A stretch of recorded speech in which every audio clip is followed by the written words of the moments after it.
The committee will come to order. Ambassador Greer, welcome back to the best committee in Congress, the Ways and Means Committee. Before we get started, I just wanted to point out my dissatisfaction for receiving your testimony. We received your testimony at 7:08 last night, and we asked for every witness to do it within 48 hours. And whether you're in the party that I'm in or not, I think that that's just not duly proper within our committee. Since last April's Liberation Day, the sky has not fallen on the economy as the so-called experts and naysayers predicted. The Trump administration's America First trade agenda is opening new markets to American workers, manufacturers, and farmers, eliminating long-standing tariffs on American products and securing commitments of over $1 trillion in investments in our country. Since returning to office, President Trump's administration has signed more than 18 new trade agreements and frameworks that are supporting American jobs, strengthening our industrial base, and securing our supply chains. Here are just a few examples of the U.S. wins for manufacturers and American workers. The European Union will eliminate tariffs on U.S. vehicles from 10% to 0%. Cambodia eliminated all tariffs on imports from the United States, including going from 15% to 0% on a wide range of U.S.-made machinery and equipment. Taiwan will eliminate tariffs on most vehicles down from a previous range of 15% to 25%. Malaysia provided preferential tariff rates to most U.S. products, including chemicals, electrical equipment, and metals. I represent one of the most ag-heavy districts in both Missouri and the entire United States. Under President Trump, the wins for America's farmers and ranchers have been nothing short of historic. Australia agreed to accept U.S. beef for the first time in 2 decades. Cambodia has dropped its tariffs on American farm products to 0% from an average of 12% and even higher rates on certain products like 35% on certain processed food and beverages. Japan will buy $8 billion in U.S. agriculture goods, including buying 75% more U.S. rice. Taiwan will eliminate tariffs on 94% of our agriculture products.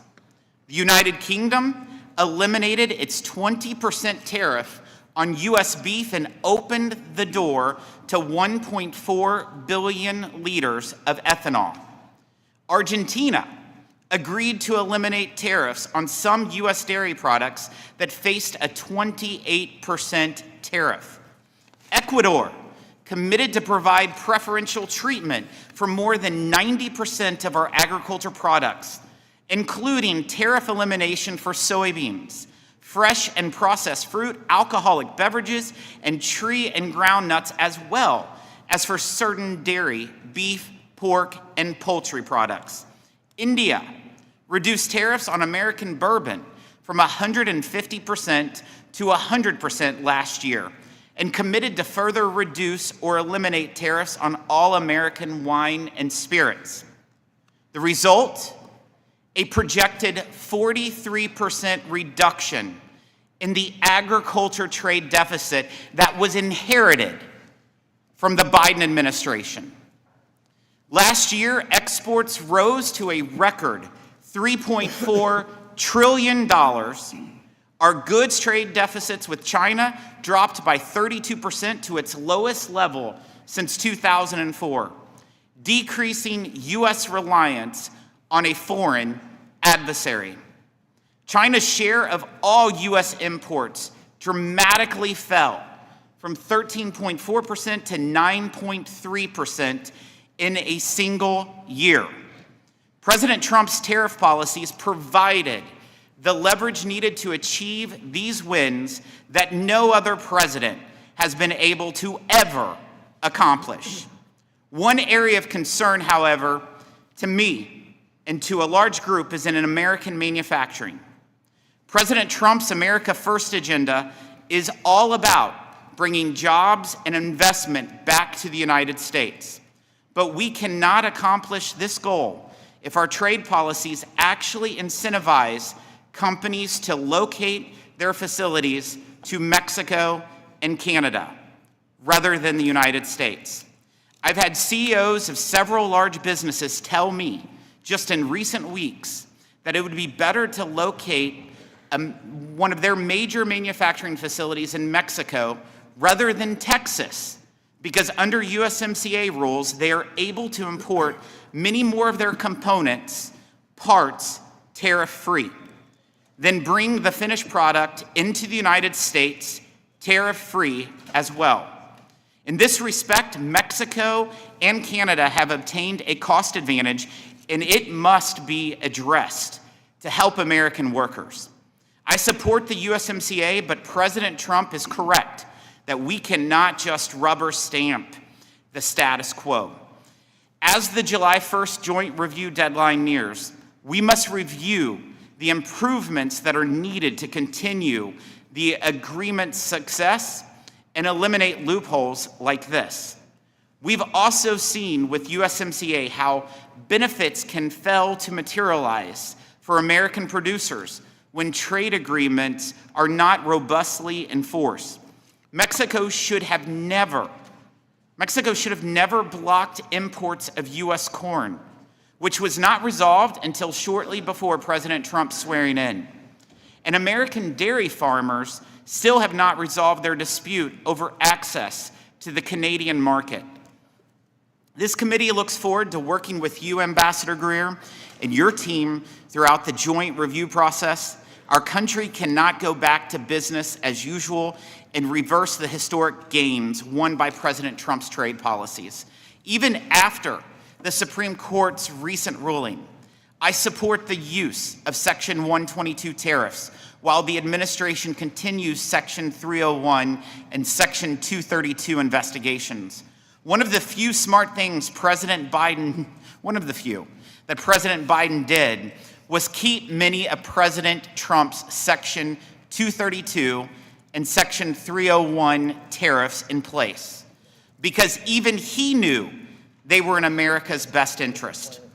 Looking ahead, this administration must be vigilant and focus on enforcing the commitments trading partners made in these new trade agreements. Americans must experience the full benefits of these agreements. Another priority is the African Growth and Opportunity Act.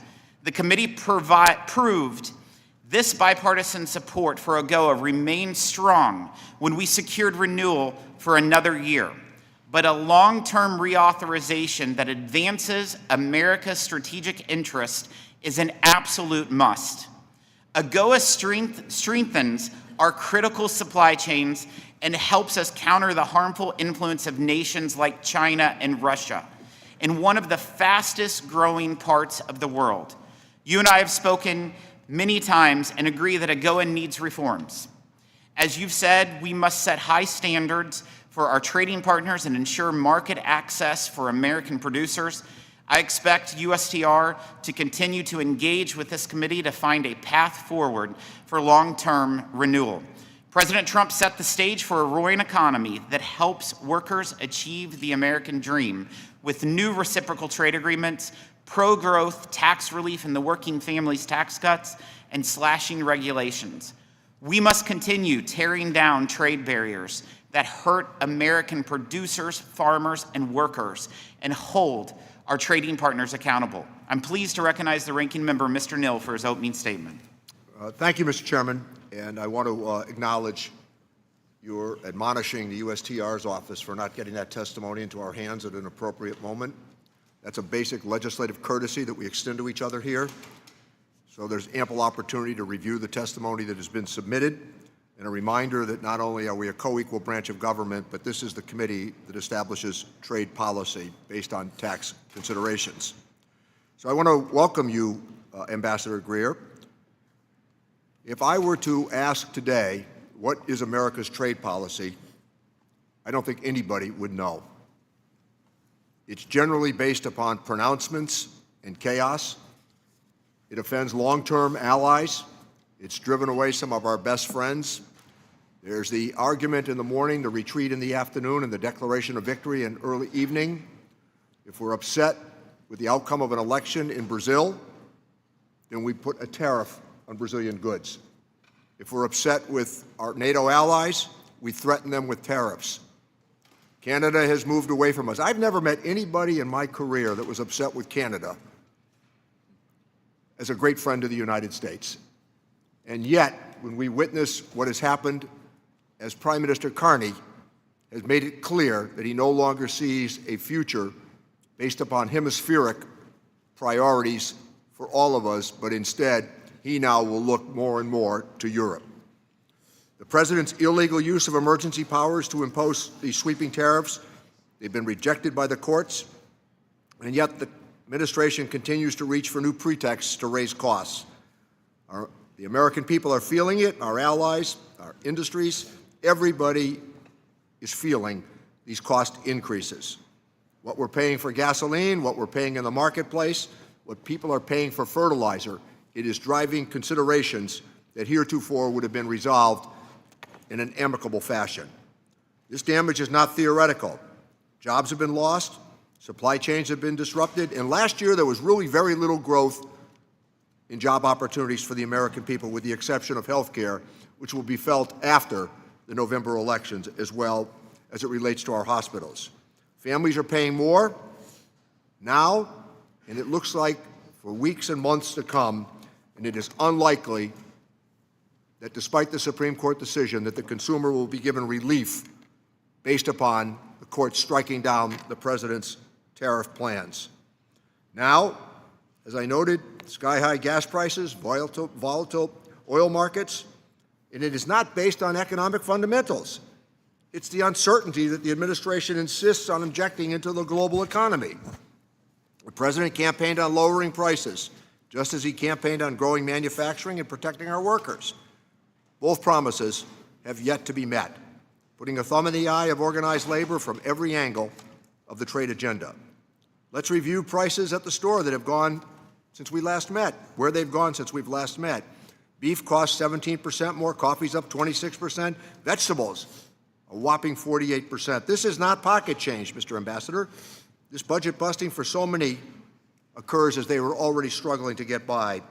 And what has amounted to big numbers in the aggregate, what we're essentially saying is that we've taken $1,700 from the wallets of average Americans.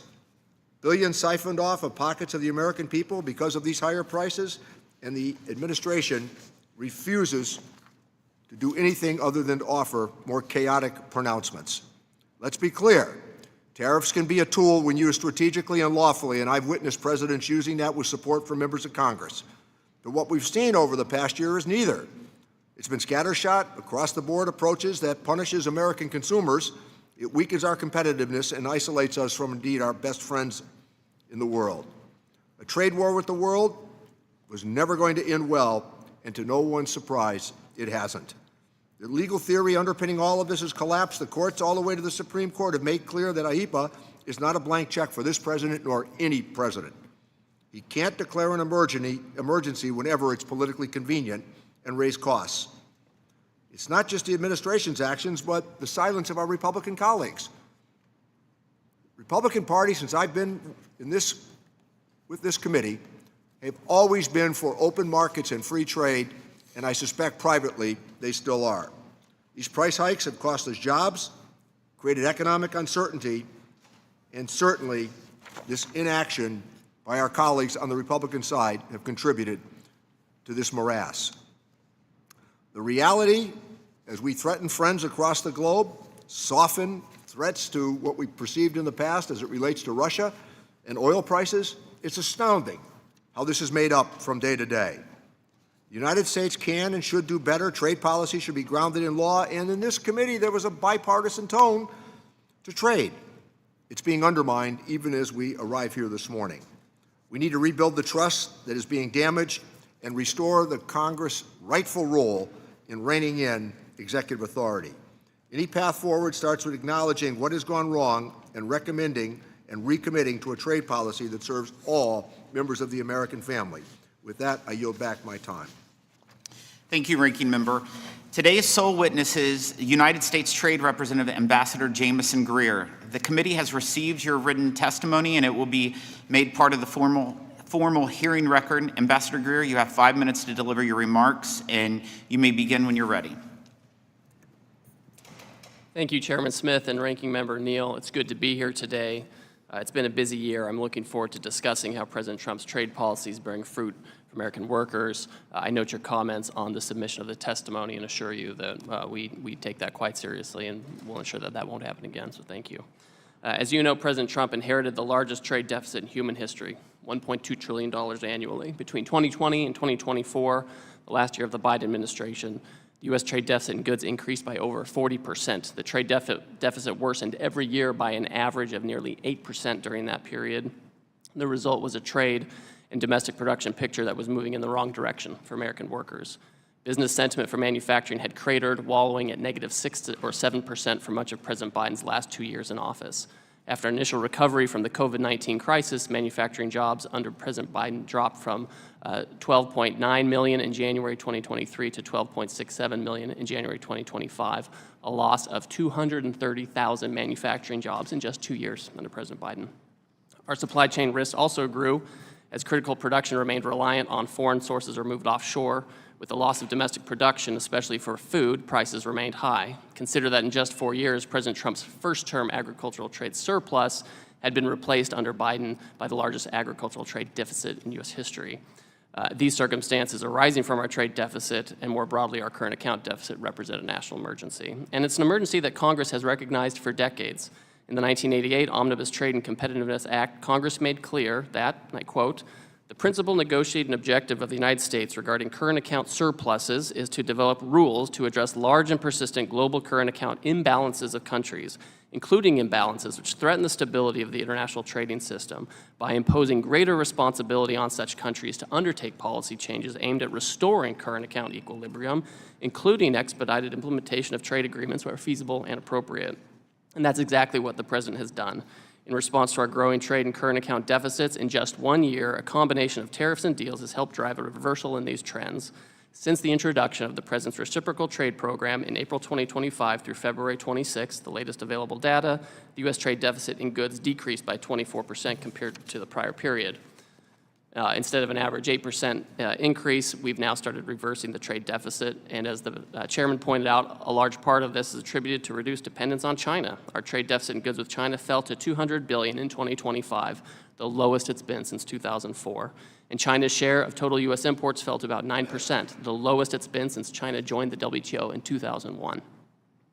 The President's program has also driven manufacturing business sentiment well above the low levels seen during the Biden years. Real manufacturing worker pay has increased by $2,400 in 1 year under President Trump after falling $830 over the course of the Biden administration.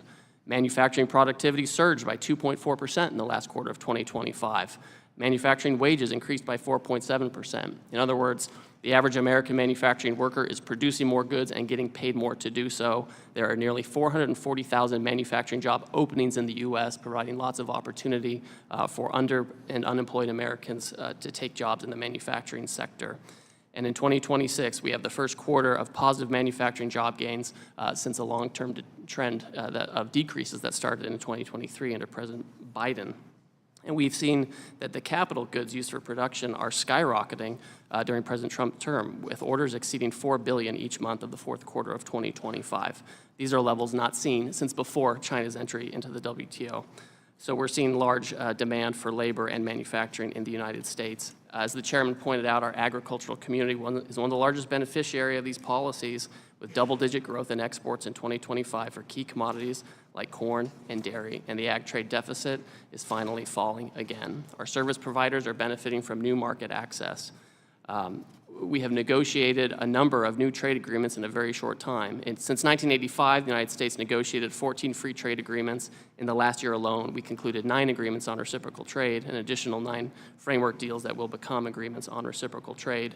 It's no coincidence that following this blitz of deal-making, U.S. exports reached $302 billion in January 2026 and $315 billion in February 2026, the highest monthly export figures in U.S. history. So when I hear people saying that trade isn't going well and we're exporting more than we've ever made before, and our workers are making more and getting paid more to do it, we know we have success. The entry of China into WTO in 2001 cost this nation millions of jobs and tens of thousands in factories. One recent study found that the negative health outcomes for workers that lost their jobs due to NAFTA outweighed any welfare gains associated with that trade deal.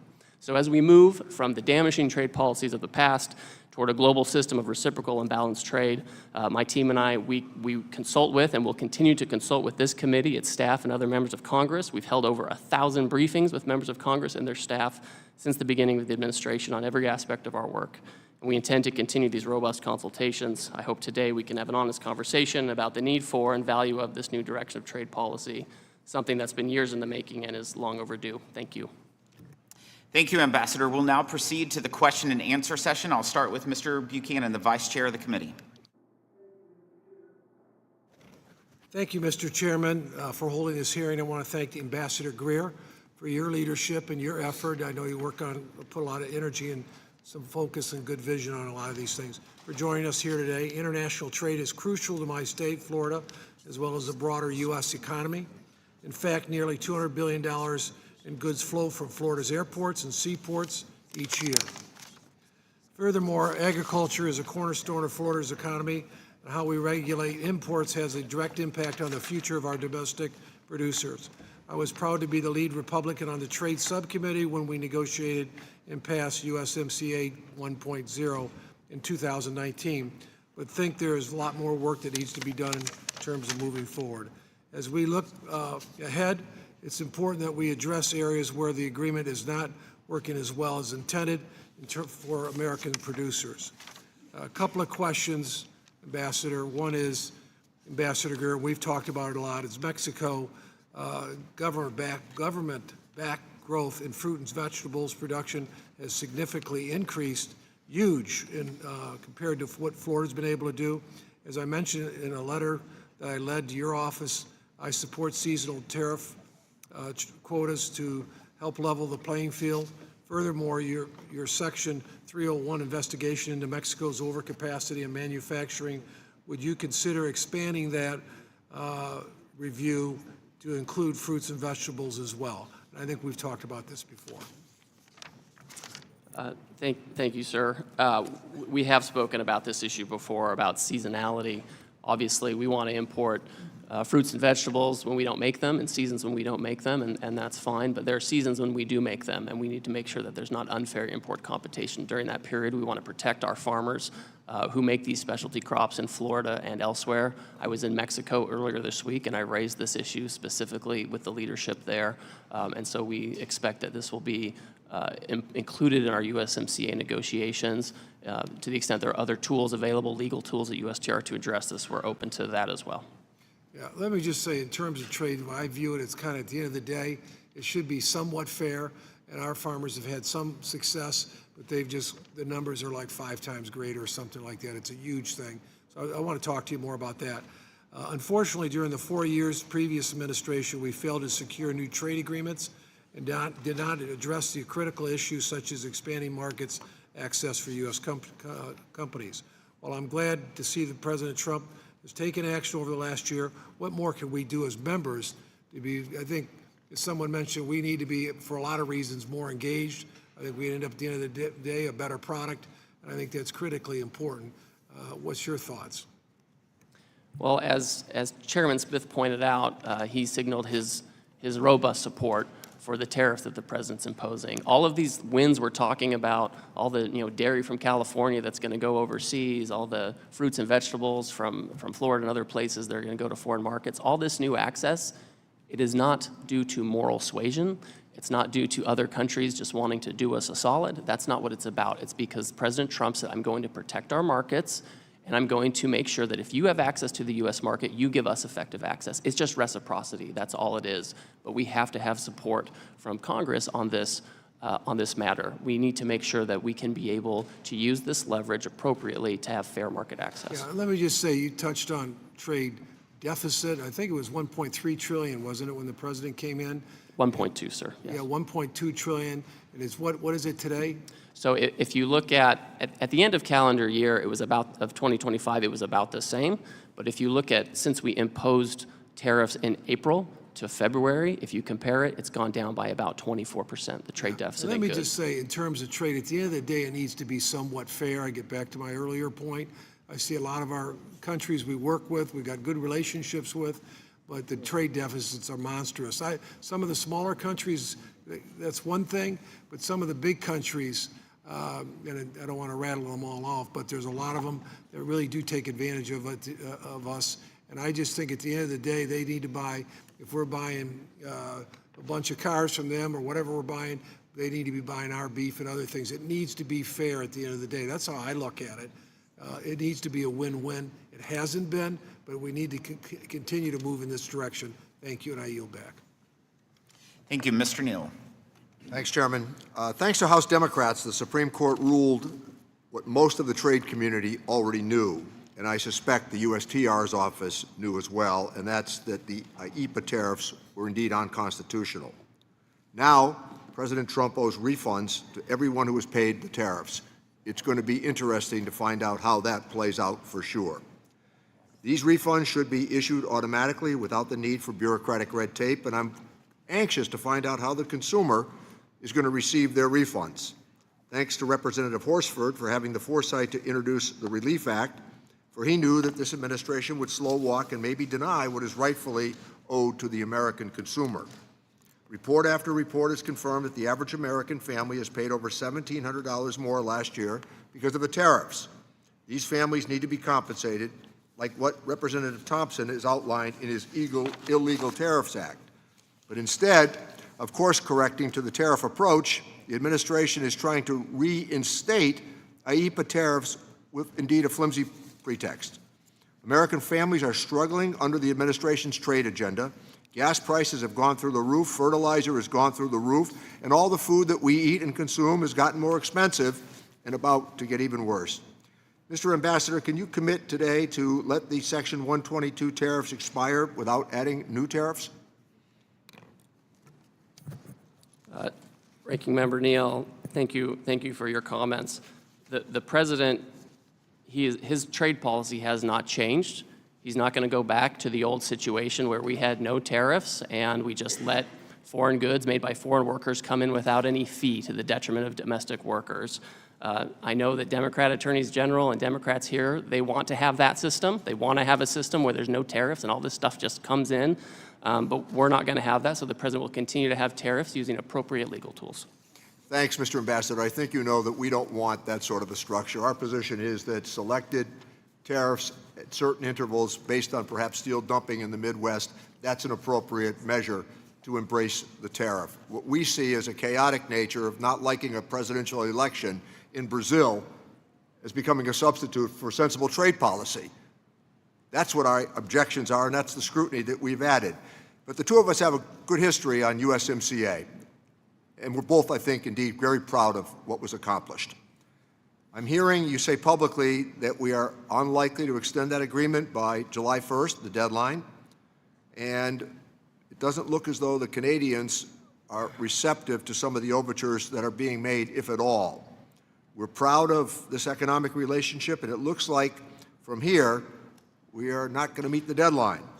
Can you commit to us today that you will work directly with our committee to ensure that USMCA, where needed, can be strengthened and extended as we envisioned with at the time, what President Trump called the best trade agreement in the history of the world.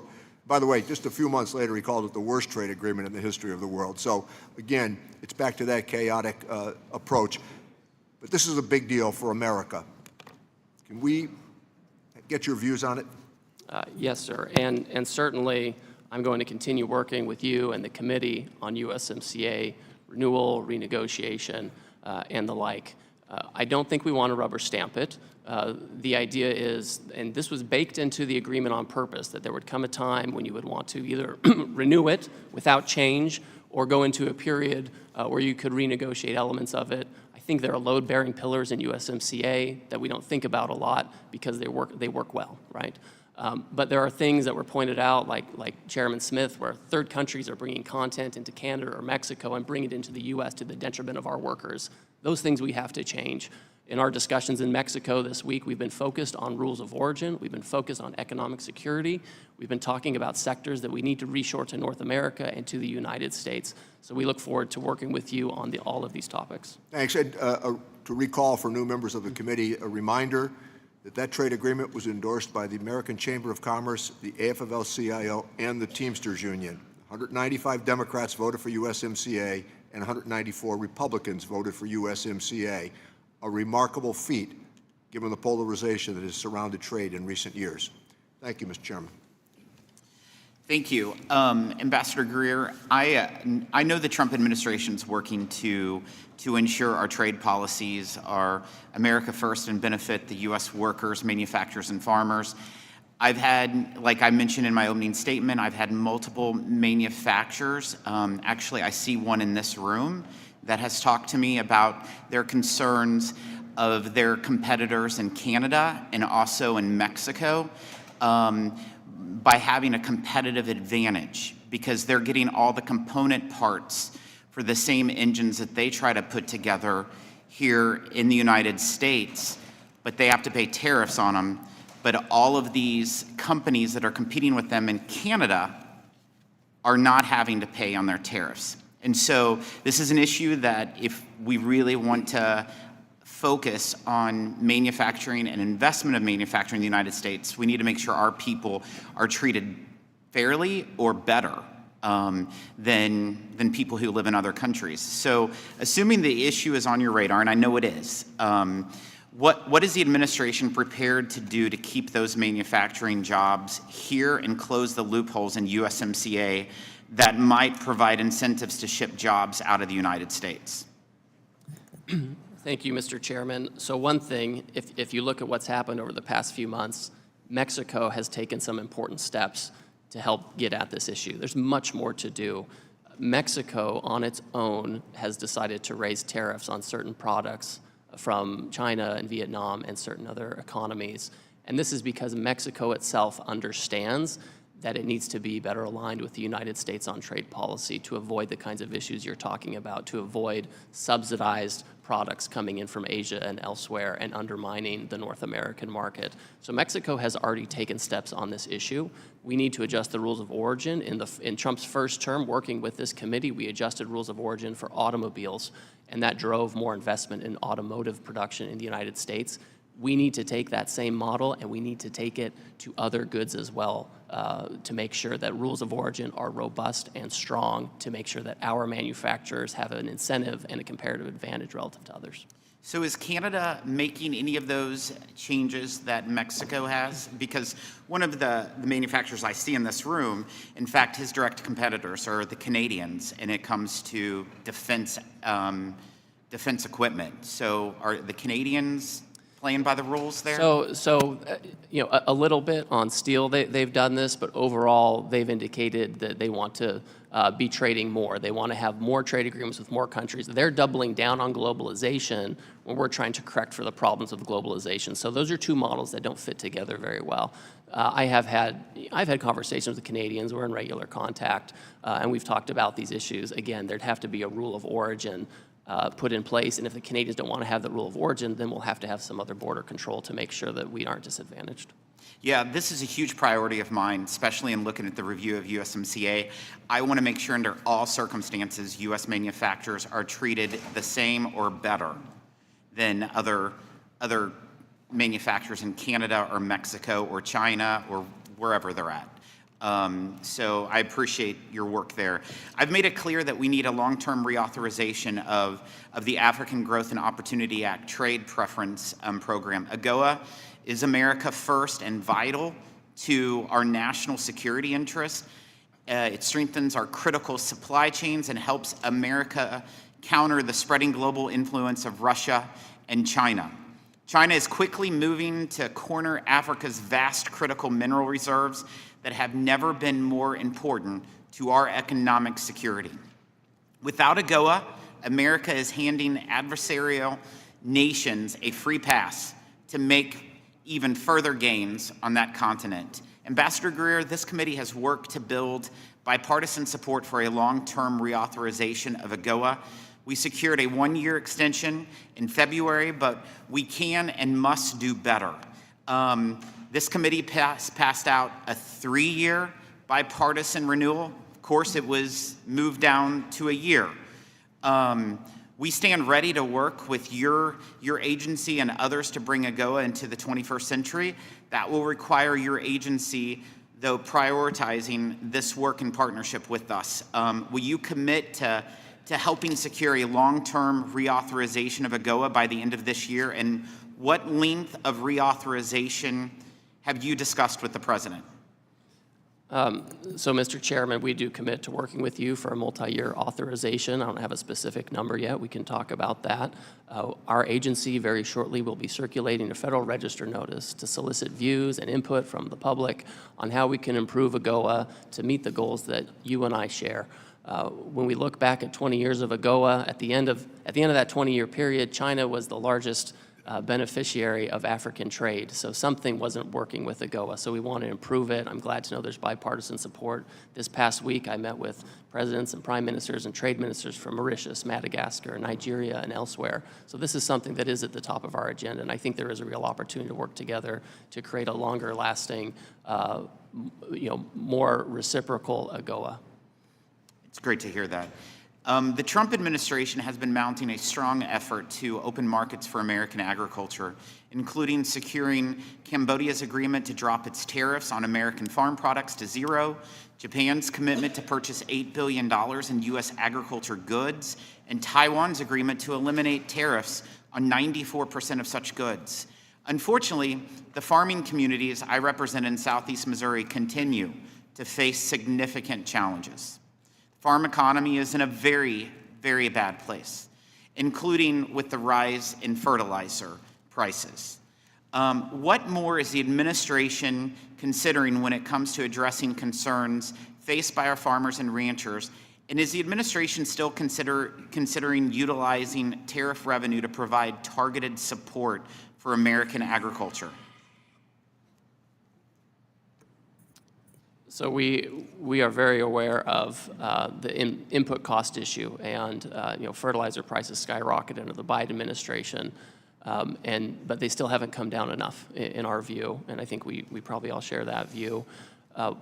Under the Biden administration, there was an initiative started to allocate money to smaller fertilizer producers. That was never acted upon. The USDA is now actively going through applicants to that program to see if there are opportunities for more fertilizer producers to get into the game. We know that there's some concentration in the fertilizer industry, so bringing in more and smaller producers can be helpful. We're also committed to permitting reform and regulatory reform. We have fertilizer producers in the United States who want to open new mines or new processes, but they're slowed down by a regulatory process that we're speeding up. So these are things that are very important to us, and we want to make sure that the domestic fertilizer we make in the U.S., which is actually very robust, we make a lot here. We want to make sure that that is supported and enhanced, and that we can continue to get what we need from overseas as well. Under President Trump's strong leadership, the United States has achieved many trade wins in the digital sector, including compelling Canada to drop its plan to impose a digital services tax against American businesses. Unfortunately, trade barriers impacting digital service providers continue to grow.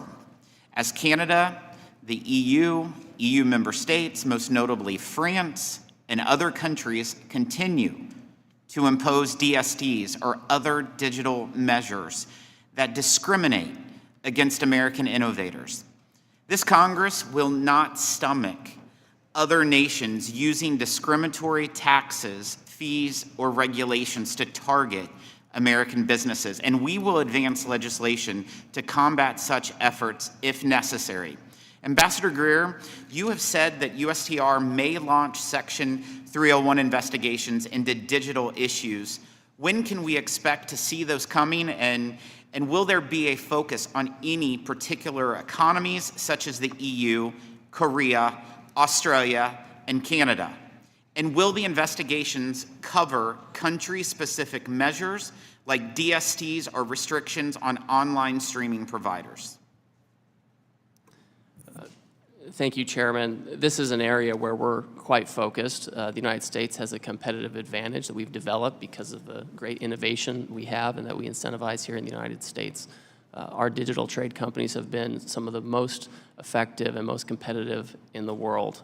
And we want to make sure that other countries don't discriminate against these companies, that they don't unduly burden them, that they don't use them as a cash cow. So we have certain, Section 301 potential actions in draft. The reality is we want to see outcomes in these countries, whether it's the European Union, Australia, Korea, or member states within the European Union. We want to see outcomes. It's not a situation where you want to do a 301 and have tariffs just for tariff's sake or something. We want to make sure we have outcomes. I have the European Union Trade Commissioner coming this Friday, and this is on my agenda to talk to him about. I met with the French finance minister last week. There was a proposal in France to move the digital services taxes up to 6%, and they held off. They did not act on that. We don't like what they have in place, but we've helped prevent that. So we do have these tools in our toolkit. We expect to use them if we need to. We're trying to reach negotiated outcomes, but we'll use them if we need to. Thank you, Ambassador. Mr. Doggett. Mr. Greer, for most of last year, trade was just a part-time job for you.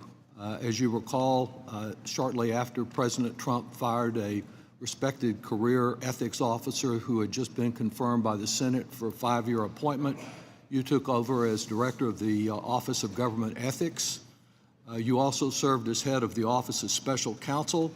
So for much of last year, you were really juggling 3 different, normally Senate-confirmed positions, were you not? That's correct. And you were in charge of the ethical standards for this administration just after President Trump had fired the public watchdogs, the inspector generals at 17 federal agencies, and had emptied out the staff of the ethics office. One of your many responsibilities there as the top ethics director was to monitor compliance of senior leaders throughout not only the White House but the federal government. In your tenure, did you find anyone in the administration out of compliance? So during my short tenure at OGE, It was almost half a year, right? I authorized the career staff there, non-political staff, to operate the agency, and I didn't interfere in anything. I didn't find any ethical issues, nor did they bring anything to my attention. Well, let me ask you one that relates specifically to trade. Last October, when you finalized an agreement to dramatically lower tariffs for Vietnam from 46% to 20%, was it just a coincidence that Vietnam had just fast-tracked a $1.5 billion golf course and skyscraper outside of Hanoi for the Trump organization? I don't have any familiarity with any Trump organization deals. Did your office conduct any ethics review or conflict of interest analysis before or during these Vietnam negotiations, given the simultaneous Trump organization efforts to get fast-track for its golf course? So I was not in charge of OGE in October, and we don't review individual real estate deals. You were in charge of trade, so the Correct. fact that there was public attention, there were actions taken by the Vietnamese government to speed this up, that was just not a factor for you at all. So I mean, having a 20% tariff on Vietnam is not really seen as doing a favor for Vietnam. Well, cutting it from 46 to 20% may be considered a favor by some. And If you want to go back up, sir. Just one of many examples. You're also familiar with the fact that Swiss industry chiefs visited the Oval Office, gave the president a gold bar worth over $100,000 and a Rolex clock, and just after that, the tariffs for the Swiss fell from 39% to 15%.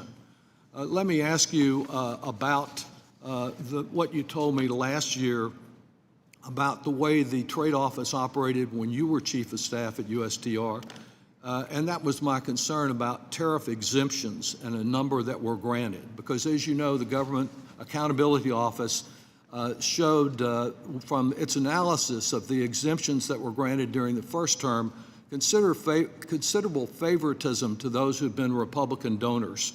I asked you if that could happen again, if somebody just kind of sauntered up to the table at Mar-a-Lago and got some special treatment, and your answer was, quote, no exemptions pair the president, end quote. That, of course, has not been the case, and while there's not a formalized process, there have been a number of exemptions that have been granted. The process seems to have simply shifted from where there was a public process where the data could be analyzed to one where these favors and gifts are not made public. Did your monitoring as the chief ethics officer include insider trading? I can talk to the career staff at OGE. I didn't personally monitor any of this. Well, you were the director. Did it include betting and prediction markets? I can check with the Office of OGE. Yes, sir. Well, you got a request from Senator Schiff and Gallego to determine whether Trump and members of his family were using insider information about tariffs to profit. Did you take any action about that? I didn't. I'd refer you to the Office of the General of OGE. Well, you were in charge of it. That was one of your principal responsibilities there. As you know, the president one time boasted that a friend had made $2.5 billion off the market reversal concerning tariffs. But none of that involved you in doing ethical evaluation. That's correct. Have you put any safeguards into effect to ensure that the administration does not continue to profit from the sudden ups and downs in tariffs and in the market? So I don't run the Office of OGE. When we do trade negotiations, there are a million factors that go into it, dealing with foreign countries. I'm sure there are. Et cetera. And so these are not. Do you disagree with the estimate from both Forbes and the New York Times that since Mr. Trump has been in office, his net worth has increased by about $1.4 billion in 1 year? I don't know what the president's net worth is. I'm sorry. Thank you. Mr. Smith. Thank you, Mr. Chairman. Thank you, Ambassador. I know you have been very busy. I know that you're getting some things done. I appreciate that. It kind of reminds me of John Madden's quote of dogs don't bark at parked cars. And it reminds me that I think the Biden trade agenda was not just the parked car, but the car with flat tires. And the spare tire was probably flat too. So you and I have had good conversations. We share different perspectives, and I appreciate the fact that we can have a good conversation and I think arrive at a way forward that is good for America. And as you know, I represent a large swath of American agriculture. I'm very proud of that. But I know that you've been busy advocating for farmers, ranchers, service providers, manufacturers, and that expanding market access, protecting intellectual property, and combating anti-competitive practices are not simple tasks. I don't have to tell you that. But I believe that you have demonstrated your commitment to delivering. I appreciate that. Beyond negotiating 9 agreements on reciprocal trade, conducting Section 301 investigations, and securing past due commitments from current free trade agreement partners, you've also kicked off the 6-year review of USMCA. As you know, like I mentioned, my district leads the country in agriculture production. In 2025, Nebraska exported over $1.6 billion in agriculture products to Canada and Mexico alone. The USMCA review provides a unique opportunity to take stock of the North American trade relationship in ensuring any concerns are addressed. So my first question here, we know that the dispute settlement mechanism is particularly valuable in USMCA. I was disappointed to see how long it took on the biotech corn dispute with Mexico, but ultimately we prevailed, and I'm happy to say, on all those various factors. So I was just wondering if what you might be thinking about the dispute settlement mechanism as you enter into discussions with Mexico and Canada, and are there opportunities to make it more efficient? Thank you, Chairman Smith. So yes, I think there are opportunities to make it more efficient. I think you can put in rules to speed things along, rules to make sure no one can block selected arbitrators on a panel and that kind of thing. I think even more important than making sure that the mechanism works is making sure that we have the political will to actually enforce the agreement. I think under the Biden administration, we saw slow and limited enforcement. Our energy companies had a lot of problems in Mexico during that time, and Eventually, consultations were started, but no case was ever brought. So I think you have to, make sure the mechanism works, and I think the bones for it are there, and we can do some things to make it more efficient, but you have to have the political will as well, and Mexico and Canada have to understand that we will act if they don't honor their commitments. Thank you. Separately, I know the administration has recognized that there are some products that simply cannot be produced in the U.S., and under the IEEPA tariffs, those products were placed on what was called the Annex II list. When the administration imposed tariffs under Section 122 after the Supreme Court decision, it maintained the unique treatment of Annex II products. As you complete the current Section 301 investigations, review their findings, and consider potential remedies, do you anticipate that any tariffs applied would have similar product coverage to those under IEEPA or Section 122? And if Annex II is maintained, would you consider expanding it to include any products identified as unavailable in our country through Section 301 public comment process? Well, Section 301, there's an ongoing investigation, so I don't want to prejudge it, but what I will say is at a certain point, we will release our findings. If we think responsive action is needed in the form of tariffs or something else, we'll communicate that to the public. We'll have a comment period. People can then comment on, do they think certain things should be out, should be in, et cetera, and we'll take that into consideration. Okay. Well, I appreciate that. And again, I know that there are many points that we can celebrate of where you have very diligently gotten other countries to make concessions.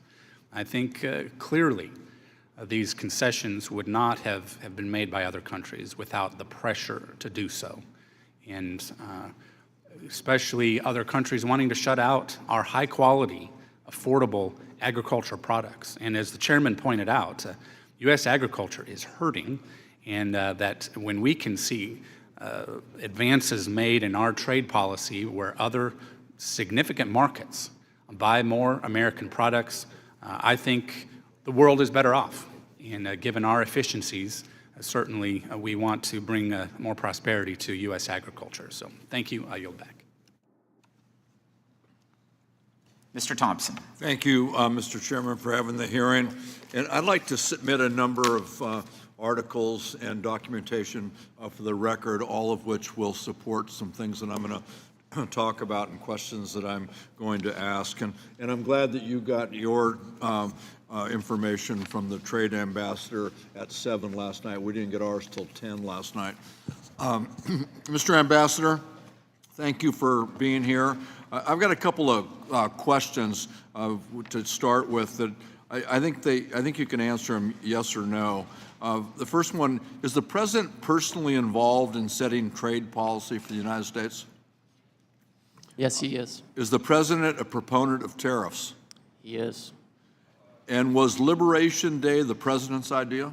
The President made this choice. He had a lot of options. That's what he wanted to do. Thank you. For the record, I want to establish that Liberation Day, or the plan to set tariffs on every country except Russia, is in fact a signature trade decision by this administration. And Mr. Ambassador, a strong manufacturing base is critical for our economic and our national security. And under this administration, we've lost 100,000 manufacturing jobs. And that information is what is documented by the information I just submitted for the record. And it's important to note that, notwithstanding your earlier comments, under the previous administration, we created 700,000 manufacturing jobs. The manufacturing job growth under the former administration was because of some great work that we did in this committee, in part. CHIPS and Science Act, the Inflation Reduction Act, my legislation to establish tax credits for renewable energy production, the bipartisan infrastructure law. We had a role in all of that, and it led to a successful manufacturing job growth. And after decades of manufacturing losses, the former administration created these manufacturing jobs, and the current administration has killed that progress. As the representative of one of the most productive agricultural districts in our country, I've seen firsthand the perseverance, the ingenuity, and the grit of American farmers. But sadly, fertilizer prices are up, fuel prices are up, Farm debt increased in 2025, and it's forecasted to increase again in 2026. And farm debt is higher today than at any point since the 1970s, even higher than the farm crisis of the 1980s. And last year, farm bankruptcies raised by 46%. And again, that information is all in what I documented by what I put into the record. You know, Mr. Ambassador, Canada in 2024 was the largest export market for U.S. wine. And in response to this administration's trade policies, along with his talk about making Canada a 51st state, wine exports to Canada fell 78%. They fell 35% globally because of the trade policy that we're trying to struggle through. Emergency agricultural assistance to specialty crop producers in my district has been zero. The same in California, zero. And specialty crop producers in America, zero. Agricultural producers are being crushed by these high fuel prices, the high input prices, crushing debt, closed foreign markets, and intense competition from foreign competitors. American farmers and ranchers didn't cause this problem, yet they're paying the price for this administration's decisions. Mr. Ambassador, consumers paid more for groceries and other goods because of this administration's tariff. As has already been pointed out, about $1,700 a year have been extracted from the family pocketbook across the country. As Mr. Neal mentioned, I have legislation to make sure that in refunding the tariffs collected under the illegal tariffs, that those monies are refunded to the people who paid them, American consumers, and not sucked up by corporations who pass them on to consumers. And I'd like to get a commitment from you, Mr. Ambassador, to work with me in my office to make sure that we're able to get that money back to the consumers who paid it. Can't hear you. Customs and Border Protection is on it, and they have a portal that's been open for a few days. So you'll work with us to make sure that we get this to the right people? Customs and Border Protection, yes, sir. Thank you very much. I yield back. Thank you. Mr. Kelly. Thank you, Chairman. Mr. Ambassador, thanks for being here today. Just to clear the record a little bit, because there's a book called Rules for Radicals that kind of fits in. So if you do something wrong, you always blame the other side for doing it. So I keep hearing about inflation, and I think that sometimes we forget that the high inflation was really on June 13th, 2022. For gasoline, it was over $5 a gallon. So as much as we'd like to blame the disruption in global supplies that are taking place right now today, it actually, without anything going on in the world other than watching the price rise, we were okay with that. There was not too much said about it, other than if you were the guy paying for the gas. So inflation until January 20th of 2025, we changed it from inflation to affordability. So you could have double-digit inflation and you just go along with it because that's just the way things go. But once President Trump was sworn into office, and it became, well, things aren't affordable. I said, well, no kidding. When did you start shopping? The 21st of January, or were you actually shopping ahead of time? So this Who Struck John stuff really doesn't do anything to help our fellow Americans. And we've watched the loss of jobs and everything else happen over the years. Now, one of the questions I wanted to ask you is that we've seen an acceleration of Chinese investment into North America, especially in the automobile industry, which I'm very, very close to. China's intent is not fair competition, never has been. China's goal is not to compete in the U.S. market, but instead to hollow it out and ultimately limit consumer choice to Chinese brands. Now, such investments pose a significant economic and national security risk to U.S. commerce, as goods can be transshipped through Mexico and into heavily integrated supply chains which enjoy preferential treatment under the USMCA. So as President Trump prepares to head to Beijing for a summit with President Xi next month, and engagement around the 2026 USMCA joint review picks up, How is USTR approaching its evaluation of Chinese investment in North America? And I would just point out to people, it would be nice if America, we saved the world several times, and then because these people were devastated, we opened up our markets to them and said, you need to get back on your feet. We want to help you get there. And we did. We helped them get there. But in order to pay us back, what they did is they came up with tariffs that we couldn't meet and non-tariff trade barriers, which I think is a very clever way to keep you out of our markets. So with the president going to China, what do you think? What's the agenda? How can we protect U.S. markets? I think everyone knows that no one has been more clear-eyed on the challenge posed by China, the economic challenge and national security challenge, than President Trump. This is why he put tariffs on China in the first term, including on Chinese automobiles.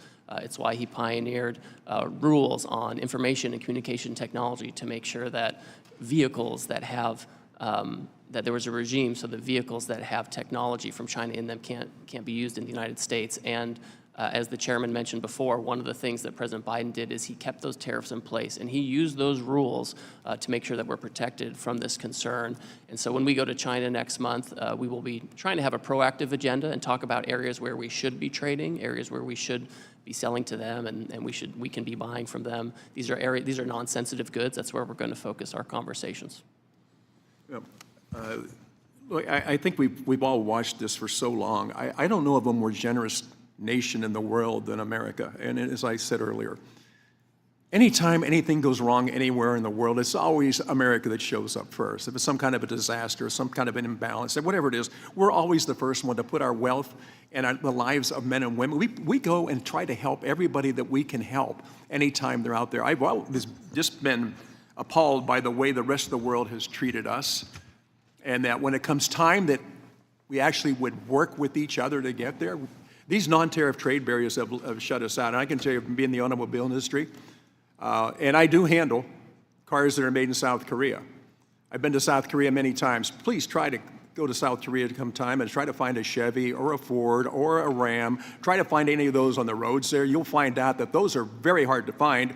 And the problem is non-tariff trade barriers. So as much as I love the Korean people, and the fact that they should love us, because I think in the early 50s that we were the first responders to get there and help them out. I've just always noticed that the rest of the world always treats us like we don't have to worry about everything. The Yanks are going to be okay. Don't worry about them. You don't have to trade with them. You can keep them out of your markets. But if you get in trouble, pick up the phone and give them a call. They'll be the first responders. I really appreciate what you're doing. It is a tough, tough job. So thank you. Any way we can help you, please let us know. Thank you, Mr. Larson. Thank you, Mr. Chairman, and Mr. Ambassador. Welcome to the committee. I want to associate myself with the remarks of Leader Neal and also bring attention to, unfortunately, words matter, and our president still hasn't clarified, even as we watch as the clock still ticks, on the elimination of an entire civilization. He also has called affordability a scam. I assure you that it's not a scam to the vendors that I represent in my district in Hartford, including restaurant owner Enrique Rodriguez, who told me that his food costs were up by as much as 40%. He hadn't seen a profit in 6 months because he refuses to pass on those costs to consumers. Mr. Chairman, I'd like to enter into the record an article from the Connecticut Public Radio entitled Latino Restaurants in Hartford Reckon with Tariffs as SCOTUS Considers Case. That tells the story, I believe. Without objection. Thank you, Mr. Chairman. Don't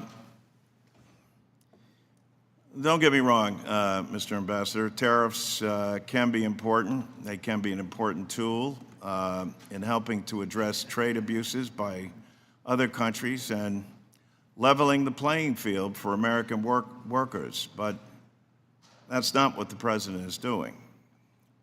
His policies have resulted in the loss of more than 100,000 American manufacturing jobs, and he is openly hostile to American labor and workers. That's why I'm a proud supporter of Ranking Member Sanchez's bill to stop these disastrous Trump tariffs and require Congress to vote before new tariffs can go into effect. And that's the key issue here in the legislative branch of government, is requiring a vote, as is required by the Constitution, something the President seems that he is above the law and doesn't have to follow. And whether it's declaring war or ignoring the role of Congress with respect to setting tariffs. Ambassador Greer, during an interview yesterday on CNBC, President Trump said of tariff refunds, "We're giving a lot of money back to people that hate our country."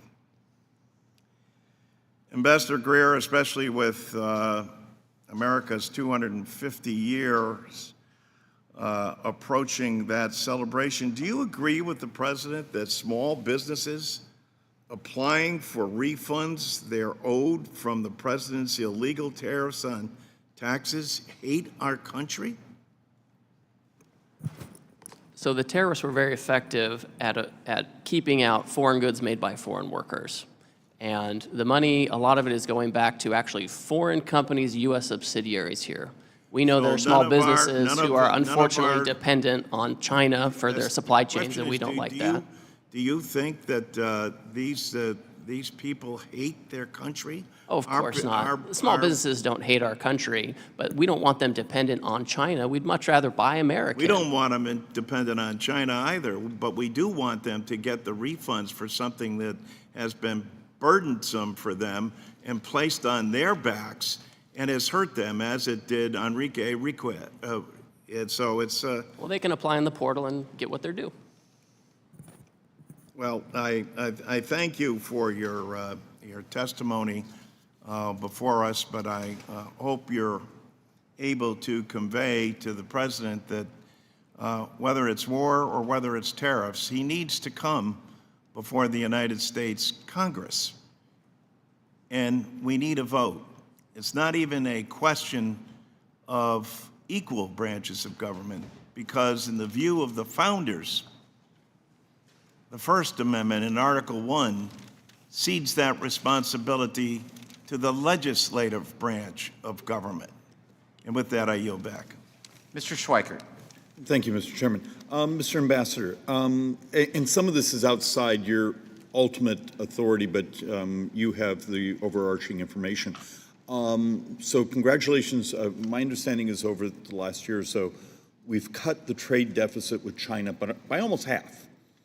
But I'm looking at some of the underlying data in regards to, 150% increase with Taiwan, 30-some% increase with Vietnam.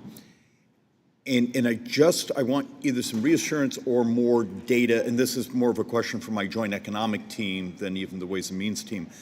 As we've been trying to analyze the numbers, is there a chance some of that is just sudden productivity capacity that's popped up in those countries, or is some of that transshipment, relabeling, misclassification? Has China been moving some of its manufacturing capacity out of the country to neighbors? It just helping us sort of understand that movement, because it is in the numbers, and making sure that from a policy standpoint, we're watching that. Help me on what the success you've had on China, but also the fact that some of the neighboring countries that we're much friendlier with, their numbers have really spiked. Yes, we watch this very closely because we know that China, there's always been a transshipment issue with China, certainly other countries. When we look at our trade deficit in goods, we are looking starting in April, because that's when the president put his program into place.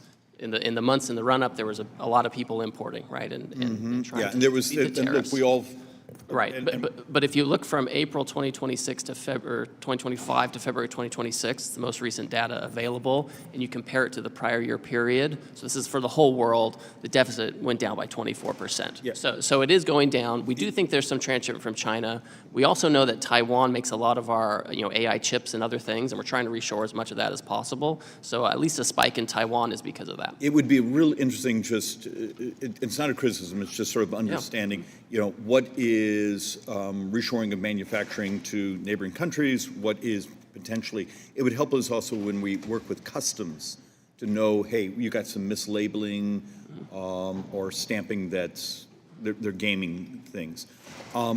This is more for one, if you could ask one of your staff at some point to talk to one of my economists. We are trying to rebuild in and out trade deficit numbers and trying to also do the calculations on what was gold, because we had the unusual spike, and just so we're operating with baseline numbers. The third thing that I really care a lot about this, and you may be one of the only people, in the administration who also sees it, the rest of the world using a refundable VAT tax, value-added tax, has a structural tax arbitrage that puts us, genetically I'm a free trader, but so much of the industrialized world does a refund of the VAT tax when they sell us something, yet when we send them something, they put it on, and that's like I think the average is what, like 18 and a half points? Is it appropriate to start thinking about a trade policy that says we're free traders, but we want equal treatment in the tax world, and something that actually is permanent? So there'll be a legacy of building a more robust but a much fairer trading system for the United States. Well, no one will probably ever accuse me of being a free trader, for sure. But I think, in 2017, if we had done a border adjustment tax, I think it would have gone a long way to rectifying this discrepancy you're talking about. And I compliment you for, you've gone way up in my ranking of intellect for knowing that. Okay. Probably started low down. But I will say, the United States has tried to fix this discrepancy before. In the 80s and 90s, we had the FISC and the DISC. We tried to do these things, and guess who said we couldn't do it? The World Trade Organization said we couldn't do it. So this is part of the reason why the global trading system is challenging for us. The president's tariffs, he's had a 10% baseline. It's a little bit of a proxy for a border adjustment tax. You can think of it that way. Yeah. So I agree with you. I'm open to discussions on that. We've built some models saying, if you actually would equalize that refundable VAT tax, and we need to in some ways do something like that for our own manufacturers so we can export to the world, and against that arbitrage that crushes so many of our manufacturers who are trying to sell to the world. It's just, we'd love to work with you on this. I agree with you. Mr. Chairman, yield back. Thank you. Ms. Sanchez. Thank you, Mr. Chairman. Ambassador Greer, are prices on consumer goods lower today than they were a year ago? Let me get out my data. Can you do it quickly, because I have limited time? Oh, okay. Well, for some of them, they are for sure. Some are still coming down from the 9% inflation rate. No, the question was, are they lower or higher today than they were a year ago? If you exclude energy, yes. Prices are lower, really, because as a working mom who grocery shops every week, I have seen prices go up and up and up, and you can try to spin it any way you want, but I think consumers unanimously agree that President Trump has failed on his promise to bring down costs. Gas prices are at an all-time high with his war in Iran. Healthcare is getting more expensive, and Trump's chaotic on-again, off-again tariffs have led to an affordability crisis. The Supreme Court recently struck down the president's unconstitutional tariffs, and despite that ruling, I'm concerned that American families are still going to continue to face higher prices. They were forced to pay more than $165 billion for Trump's illegal tariffs that the court struck down. This week, companies started to apply to get this money back in tariff refunds, yet the refunds leave out most working families. Over the last year, companies raised prices, and they passed the cost of those tariffs on to the customers. Lower income families who spend a larger portion of their paycheck on essentials have been forced to absorb the higher costs on everyday goods at the grocery store and housing. You've said that companies should give their tariff refunds back to the workers as bonuses or raises, but it's not just the workers of these companies that deserve a refund. Do you think the American people who have been paying higher prices because of these illegal tariffs deserve to be paid back too? I reject the premise of this. When you look at things like eggs, it's gone down by 45%, I take it that smartphones down by 14%. That's not the question that I asked. The question that I asked is, do you think the American people who've been paying higher prices because of the illegal tariffs should be paid back also? Ms. Sanchez. Simple yes or no. They haven't been paying higher prices because of these tariffs. These I wages again, have outpaced inflation all Sir, year long. I have limited All year time. long. I have limited time. I'm not going to argue about that because I think most Americans can feel the higher prices. But the question is, do you think consumers deserve to be compensated for that? If you don't, just say no and we'll move on. The Democrat attorneys general asked that the money go to companies. That's what they asked for, and now they have to. Well, Mr. take what they Thompson asked has for. some, my colleague, Mr. Thompson, has some legislation to try to refund some of that to the consumers who paid it out of pocket. And small businesses, you said, can apply for the tariffs. What about the small businesses who had to shutter their doors because they couldn't compete because of the tariffs? I've had constituents who own businesses tell me they've had to close their doors forever because they couldn't absorb the cost of the tariffs. And they're no longer in business, and they don't have the money to hire attorneys to try to get those refunds back. Mr. Horsford has a bill that addresses that. There really isn't any end in sight to these crazy tariffs either, because the president said he's going to reimpose the same tariffs using other authorities. All this begs the question is, why is the Trump administration so fixated on tariffs?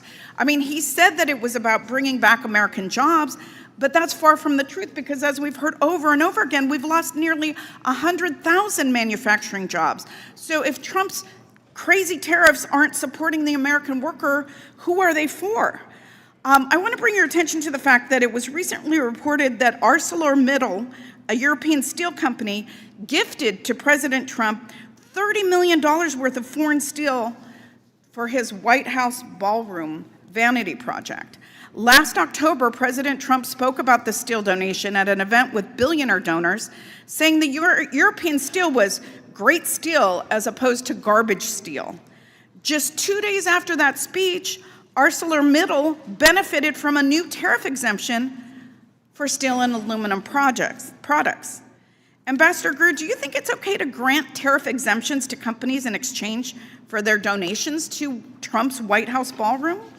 No, and I'm not aware of any. Okay, can you at least agree that the White House, which belongs to the American people, should be built with American materials and not foreign ones? I don't have a bill of materials for the ballroom. I'm not involved. But I'm not asking if you're involved in that. I'm asking a simple question. Shouldn't the ballroom be built with American goods? I mean, I think that we want to, be able to, not have the American taxpayer saddled with something and with a vanity project for building a brand new ballroom that nobody asked for. The president. I see that my time has expired. Okay. So I will yield back before the chairman admonishes me. I would never do that, Ms. Sanchez. Mr. Arrington.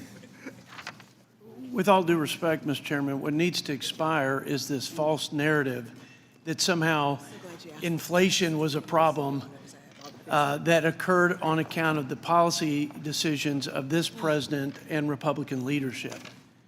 Lest we have a bad case of amnesia, let's recall the 4 years of failed economic policies, zero leadership in trade, unbridled spending that drove this country to a place where we had inflation like we haven't experienced in almost a half a century. 20% increases in prices across the board. And that was the cost of living disaster that the American people were living with. And that is the deep hole that our country was in when President Trump showed up his first year. It's amazing. We never heard this narrative from our Democrat colleagues, Mr. Ambassador, until now. But I think it's important to set the record straight. I'm reminded, by the way, that food prices, because we have a lot of agriculture, a lot of fruit producers in my district, went up by almost 30% during the tenure of President Biden and only 2% since this president has been in office. In fact, inflation and interest rates have come down from the fourth quarter of the Biden administration, the last quarter of that administration. Mr. Ambassador, please work with me here on some simple questions that might elucidate the metrics of success in trade with this president versus the last president.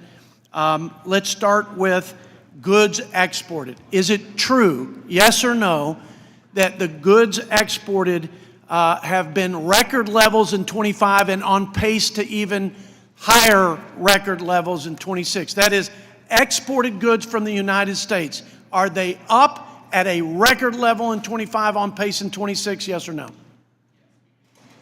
Yes, we've never exported this much in 250 years of American history. Okay, I think the American people would say that's a win for the US of A. How about our dependency on China? I think most people would say that they were worried about the national security implications of supply chain dependencies, especially with our adversary China. True or false, yes or no, are we less dependent today on China vis-a-vis trade? My understanding is that the trade deficit with China is down 30%. Is that correct? Yes. Okay, that's a win for the US of A. So let's cut through the false narrative. I think it's really projecting the guilt of having put the most regressive tax on working families that we've seen in over 40 years. But nevertheless, the facts belie that narrative. And let's go to another one. Record foreign direct investment as sidecar agreements to the deals that have been done to give us basically greater access into foreign markets.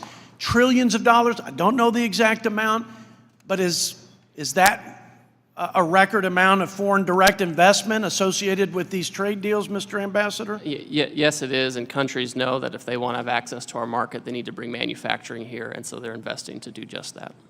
What else have I left out in terms of the successes that have been achieved because of the really good and hard work that you and the President have done to address the trade imbalance and the unfair trade practices perpetrated on our country? Because you see, Mr. Chairman, we're in very dark and difficult times for our country, I believe. This is an inflection point, and that was an historic election that gave our president the Oval Office, gave him a mandate, gave him unified Republican leadership. And what he has done has been an exception to presidents of all parties for as long as I've been alive, maybe since Ronald Reagan.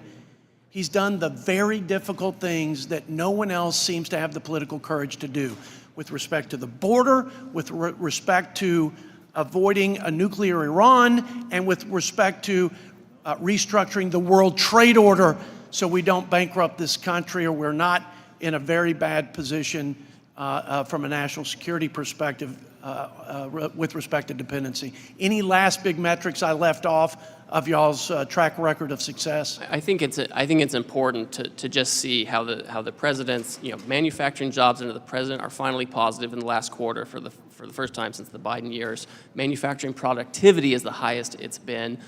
Capital goods orders are the highest they've been in decades. All of this shows that this is what's happening. We have even the Wall Street Journal, who's not a fan. They put out an article. Just one anecdote: GE Appliances plans $3 billion U.S. investment to help blunt tariffs. I'm happy to enter this in the record if you would like. So we are seeing real change, real concrete change. It's not about theory. It's not about politics. It's about having more manufacturing in America and exporting more. It's about results. And with that, thank you for your service, your leadership. God bless you. Keep up the good work. I yield back. Thank you. Mr. Smith? Mr. Chairman, if we could add that, I ask unanimous consent to add that article for the record. Without objection. Yes. I just want to announce that the votes have been called. There are 2 votes. We're going to try to work through this process. I'll turn the chair over very shortly to Mr. Smith, but we'll go to Ms. Sewell. Thank you, Mr. Chairman, and good morning, Mr. Ambassador. You know, I can't go to my local grocery store without being stopped by someone from my Alabama constituency complaining about the skyrocketing prices of gasoline and how unaffordable things are in their lives. And they're wondering how we got here, and they're also wondering what we're going to do about it. And so I'm hoping that in the course of our conversation that you'll help me be able to respond to some of the questions I get about the high prices of things. Did you ever, as the president's chief trade advisor, did you brief him on before February 28th and the invasion, on the possibilities of what war would do in terms of our trade policy and in terms of consumer goods going up and potential trade disruptions? Yes or no? Well, the president was aware that, you know, Asian countries dependent on oil and gas coming from the Gulf would be affected. We have a lot more resources here. He's very mindful of it. He knows the price of gas has gone up, and he's looking to wrap it up quickly to make sure we get back to the good fundamentals on energy. So, Mr. Mr. Ambassador, sorry. I truly believe, and my constituents do too, that this was a war of choice that was launched by the president without consultation with Congress, and that the war has been having massive trade implications right here at home. I believe Congress and the American people deserve to know if President Trump was aware of the trade consequences, so I'm glad to know that, you know, he contemplated some of those. But in listening to your response to my colleague, Linda Sanchez, with respect to the higher prices, you know, you can cite all you want if the American people truly believe that their pocketbook is being hit harder and that what's going on is really disruptive for them.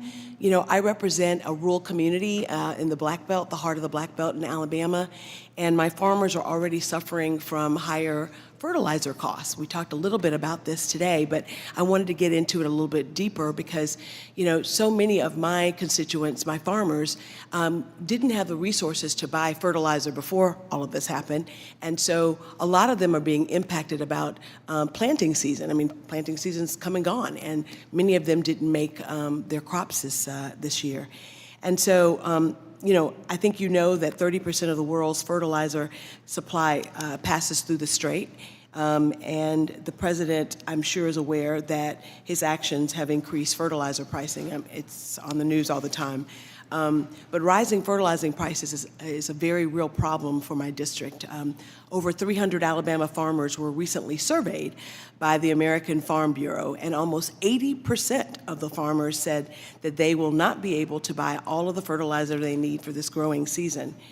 Nitrogen-based fertilizer prices have soared over the last months by over 30% since the invasion, and only 12% of my farmers in Alabama have purchased fertilizer in advance of planting season.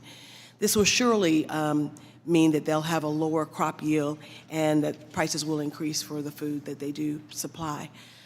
In the survey, 92% of Alabama farmers reported that their financial conditions were worse since last year when President Trump took office. What do you think I can say to the 92% of my farmers who say that they're worse off?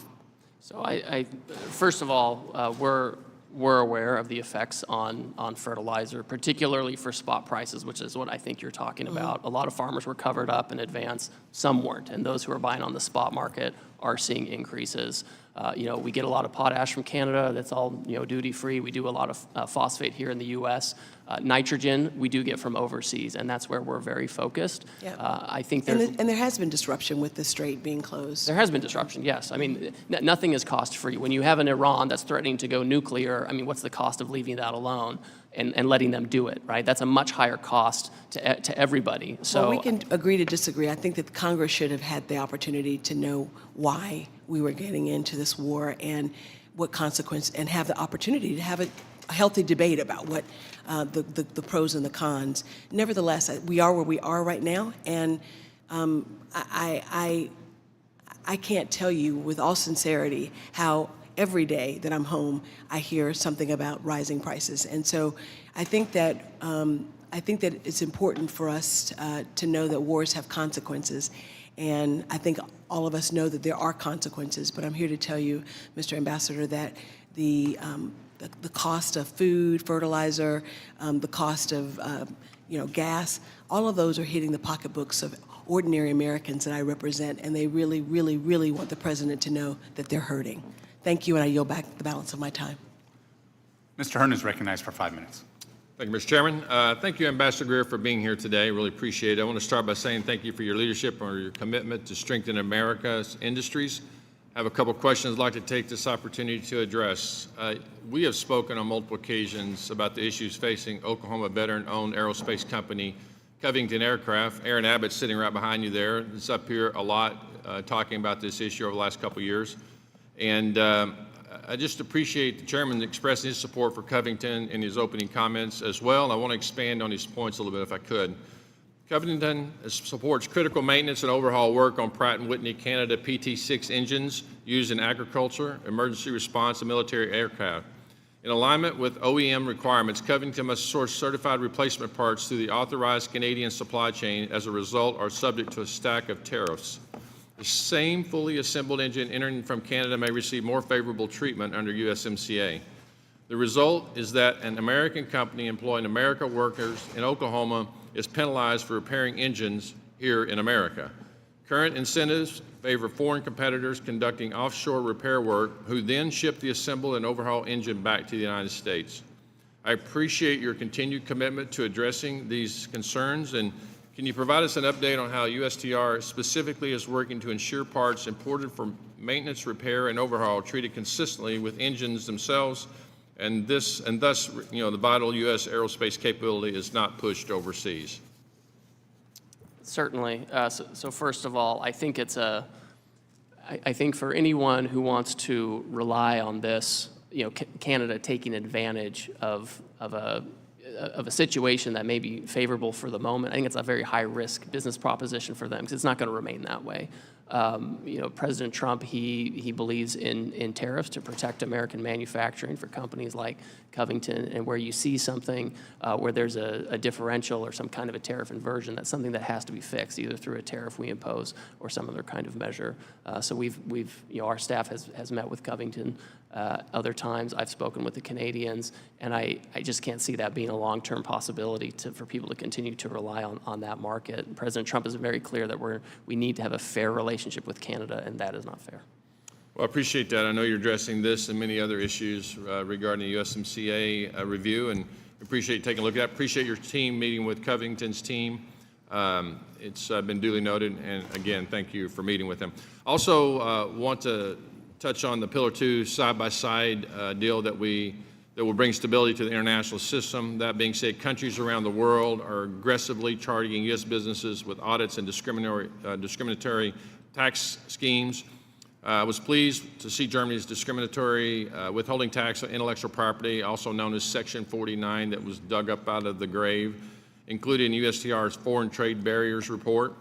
Another concerning case is Mexico's use of targeted and arbitrary taxpayer audits against U.S. companies operating in Mexico, with American companies having millions added to their tax bill in some cases. Last year, by the Mexican government's own admission, revenues from large business audits increased by 36.7%. What tools can you use to address Germany's Section 49 aggressive audits or other discriminatory tax policies levied against American companies? Thank you. First of all, I would say that we have a strong dialogue with the German government on trade and economic issues, where I meet with their ambassador regularly, their trade minister, as well as the economic advisor to Chancellor Merz. They are aware that the United States trade policy is for fairness and reciprocity, and so we've been talking about a number of things. I can look into Section 49. Obviously, our team has looked into it. We've included it in our national trade estimate, and we'll assess. I'll raise it with them, and if we can't find adequate resolution, we can explore additional tools. Appreciate that. Again, thanks for your time. I yield back. Thank you. Ms. Chu is recognized for 5 minutes. Ambassador Greer, before I begin, I want to quickly thank you for your work on Canada's Online Streaming Act and your consideration of a Section 301 investigation. It is very critical for our American creators because our industry generates over $2 trillion in economic activity, including more than $33 billion in wages in California. And policies like the Online Streaming Act risk shifting jobs and investments out of the U.S. and into Canada. Now, for my first question, Ambassador Greer, last year I shared with you my concerns about the administration imposing tariffs on products like bananas and coffee beans, goods that the United States simply does not produce at scale. I warned that this approach would raise costs for American families. Last week, you acknowledged before the Appropriations Committee that those tariffs were eventually removed after, and I quote, internal economic analysis, unquote. I'm concerned that it took roughly 7 months from April 2025 to November 2025 to reverse those tariffs on products that were clearly never viable for domestic production. No new information was needed to reach this conclusion. But actually, perhaps this delay could have been ameliorated if there was a transparent or public process for determining those exclusions, whether there was input on this process. So as you move to reconstruct those tariffs under Section 122, after the Supreme Court rejected your administration's use of IPA or the emergency authority, would you commit to a clear public process for determining future exclusions, or will these decisions continue to be made internally without clear criteria or stakeholder input? Ms. Chu, the 122 tariffs are already in place, and they already account for these types of products. And the tariffs were in place on those to generate leverage for companies who exported those things to us, Ecuador, Indonesia. We now have deals with those countries, so we don't need tariffs on that. We used them for leverage. Going forward, I have Section 301 investigations. We don't expect there to be an exclusion process. However, it is a public process. There's a Federal Register notice that allow companies to comment, stakeholders, unions, et cetera. We've received lots of comments on that. There will be future opportunities for comment as well. Okay. And now what I would like to ask is, what you described underscores a broader concern that I want to raise. When tariffs are imposed broadly and then exemptions are granted behind closed doors, it creates a system where relief is not based on clear rules, but on access and discretion. And increasingly, it is starting to look like a pay-to-play system where the well-connected can secure relief while everyone else is left to bear the cost. Over the past year, those who've chosen to bow down to President Trump have been rewarded with tariff relief or exemptions shortly after, while everyday people like my constituents in Southern California watch in disgust as this administration refuses to do anything to refund them the money they were forced to spend due to tariffs we knew were illegal all along. For these families, there is no process, no relief, and no recourse, as you confirmed in your earlier remarks. I'll give you some examples. Apple secured tariff exemptions after its CEO made a $1 million contribution and engaged directly with the administration. A thermoplastics manufacturer owned by major Republican donors received a tariff exemption for its product. Tariff decisions on electronics benefited companies like Tesla, whose CEO was a major political supporter. And Florida Crystals received a favorable tariff treatment after making multi-million-dollar contributions to pro-Trump groups. Now, Ambassador Greer, 1 year ago, you sat before this committee, and I asked you to confirm that there would not be a pay-to-play system for these tariffs where companies and donors made the pilgrimages to Mar-a-Lago to get exemptions. And you actually assured me that would not happen. You said, and I quote, "You have my promise," unquote. And you do. There are no company-specific exclusions like this. I don't even know where this is coming from. There are no company-specific exclusions at all. Anytime there's any kind of a change in coverage, the White House puts out a Federal Register notice that explains what's happening and why. But there are repeated cases where companies with clear political or financial ties to the administration receive favorable tariff outcomes, even though the lines may not be drawn exclusively, but certainly they are the ones who get favorable treatment, whereas Americans who paid higher prices received nothing. And I do not believe that is fair. In any time that the president has changed the coverage for things like bananas or critical minerals we don't mine here, they're available to anyone. It's not company specific. It's just, here's the product, anyone can import it.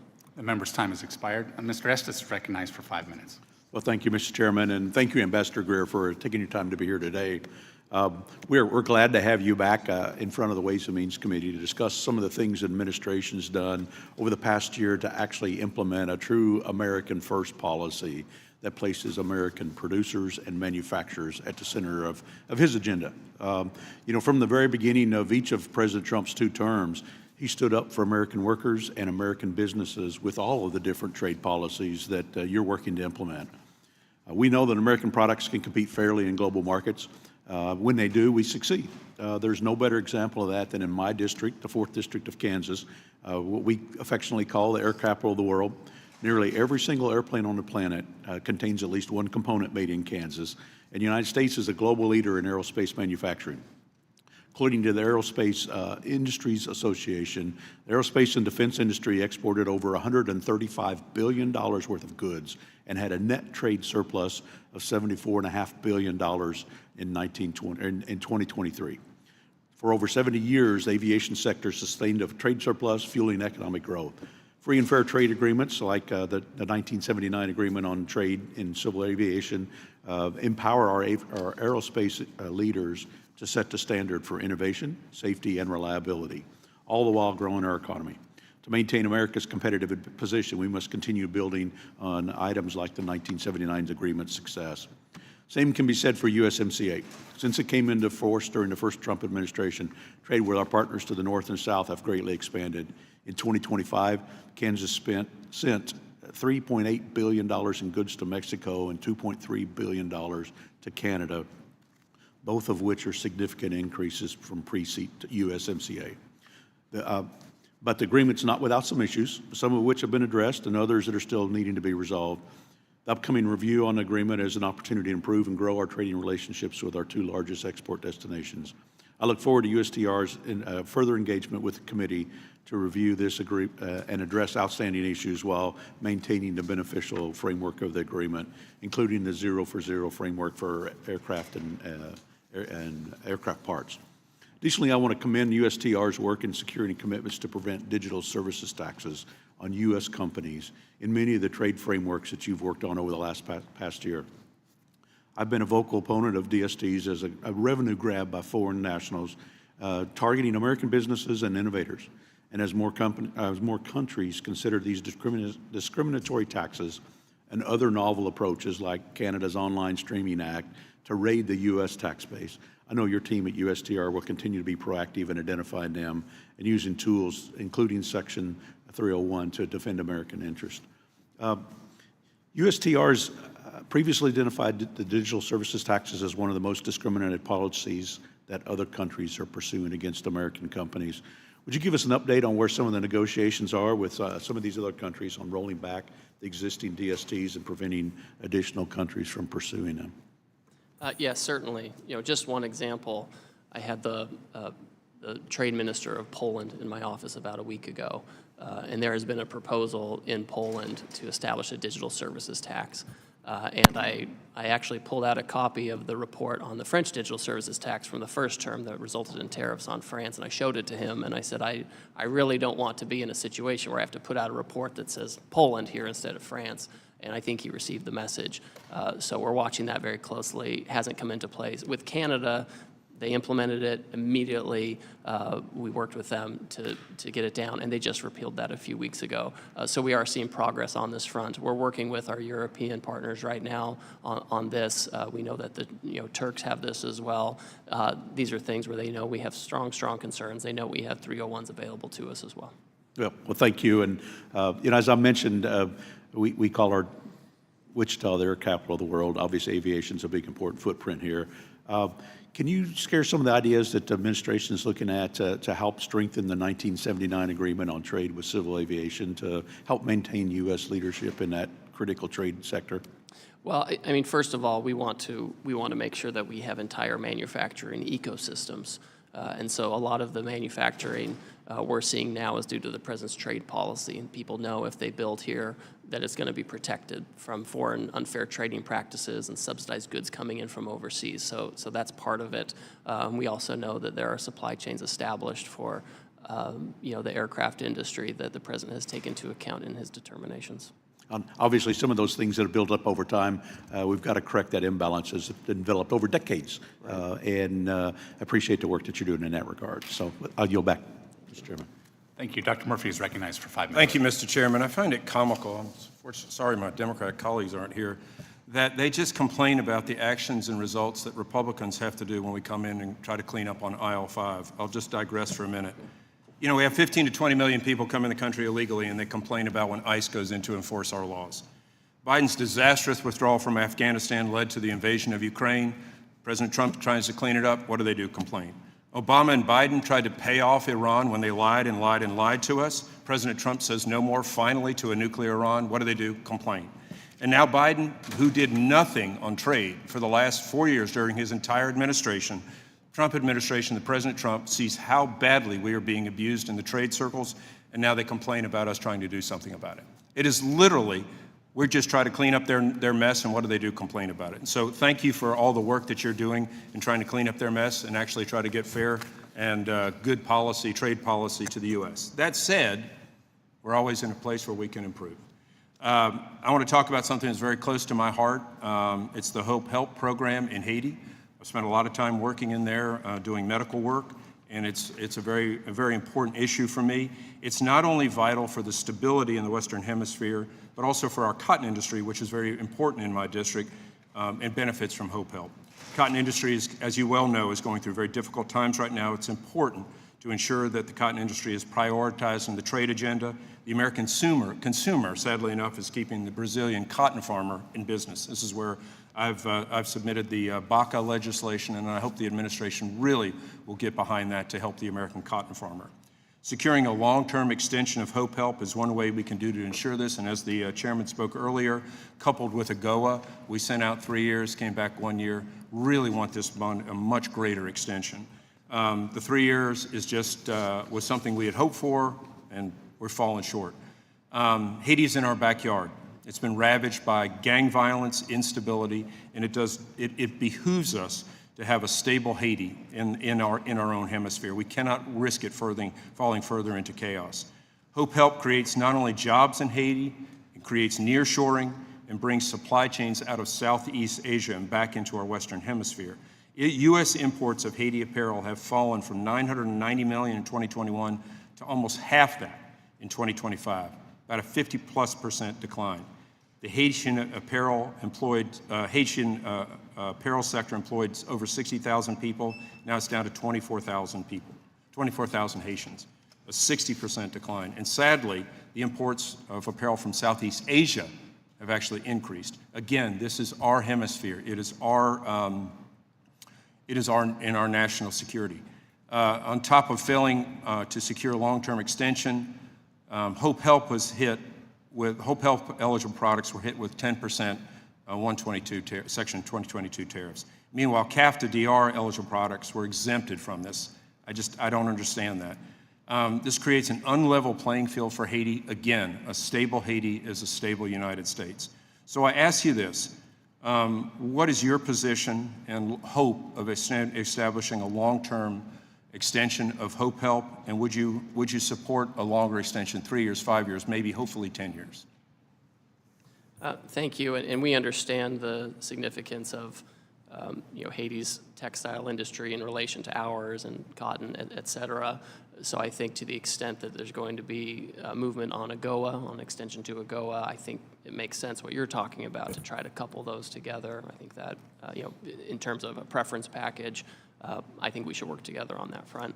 I don't know what the extension would be, but we're obviously open to a number that makes sense. So where is the administration? I mean, I know you're open to this. This is a real important issue. And, as usual, when things get kicked down the road in here, this really has to happen.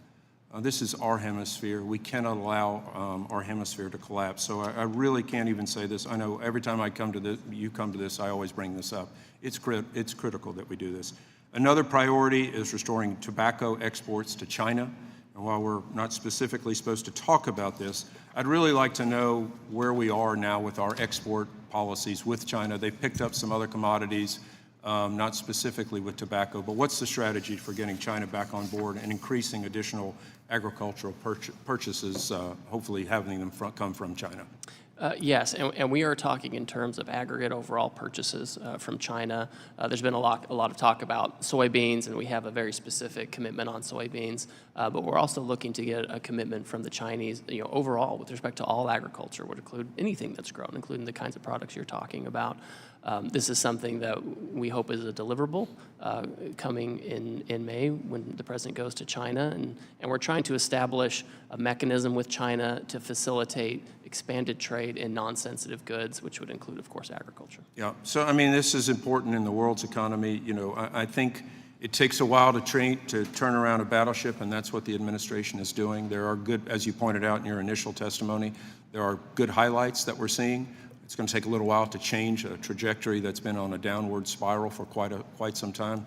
So I appreciate the effort. It's not easy, and we can always have complainers and whiners on the other side that don't like the details. But if you look at the bigger picture, and if we look back historically, 5 years, 10 years, 25 years from now, we'll see that the administration was doing the right things for the American farmer, for the American economy, and for the American people. Thank you very much, Mr. Chairman. I'll yield back. Thank you, Dr. Murphy. Again, thank you, Ambassador. I'm going to announce that the committee will stand in recess until members return from the series of votes, which should be fairly short-term here.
The committee will come back to order.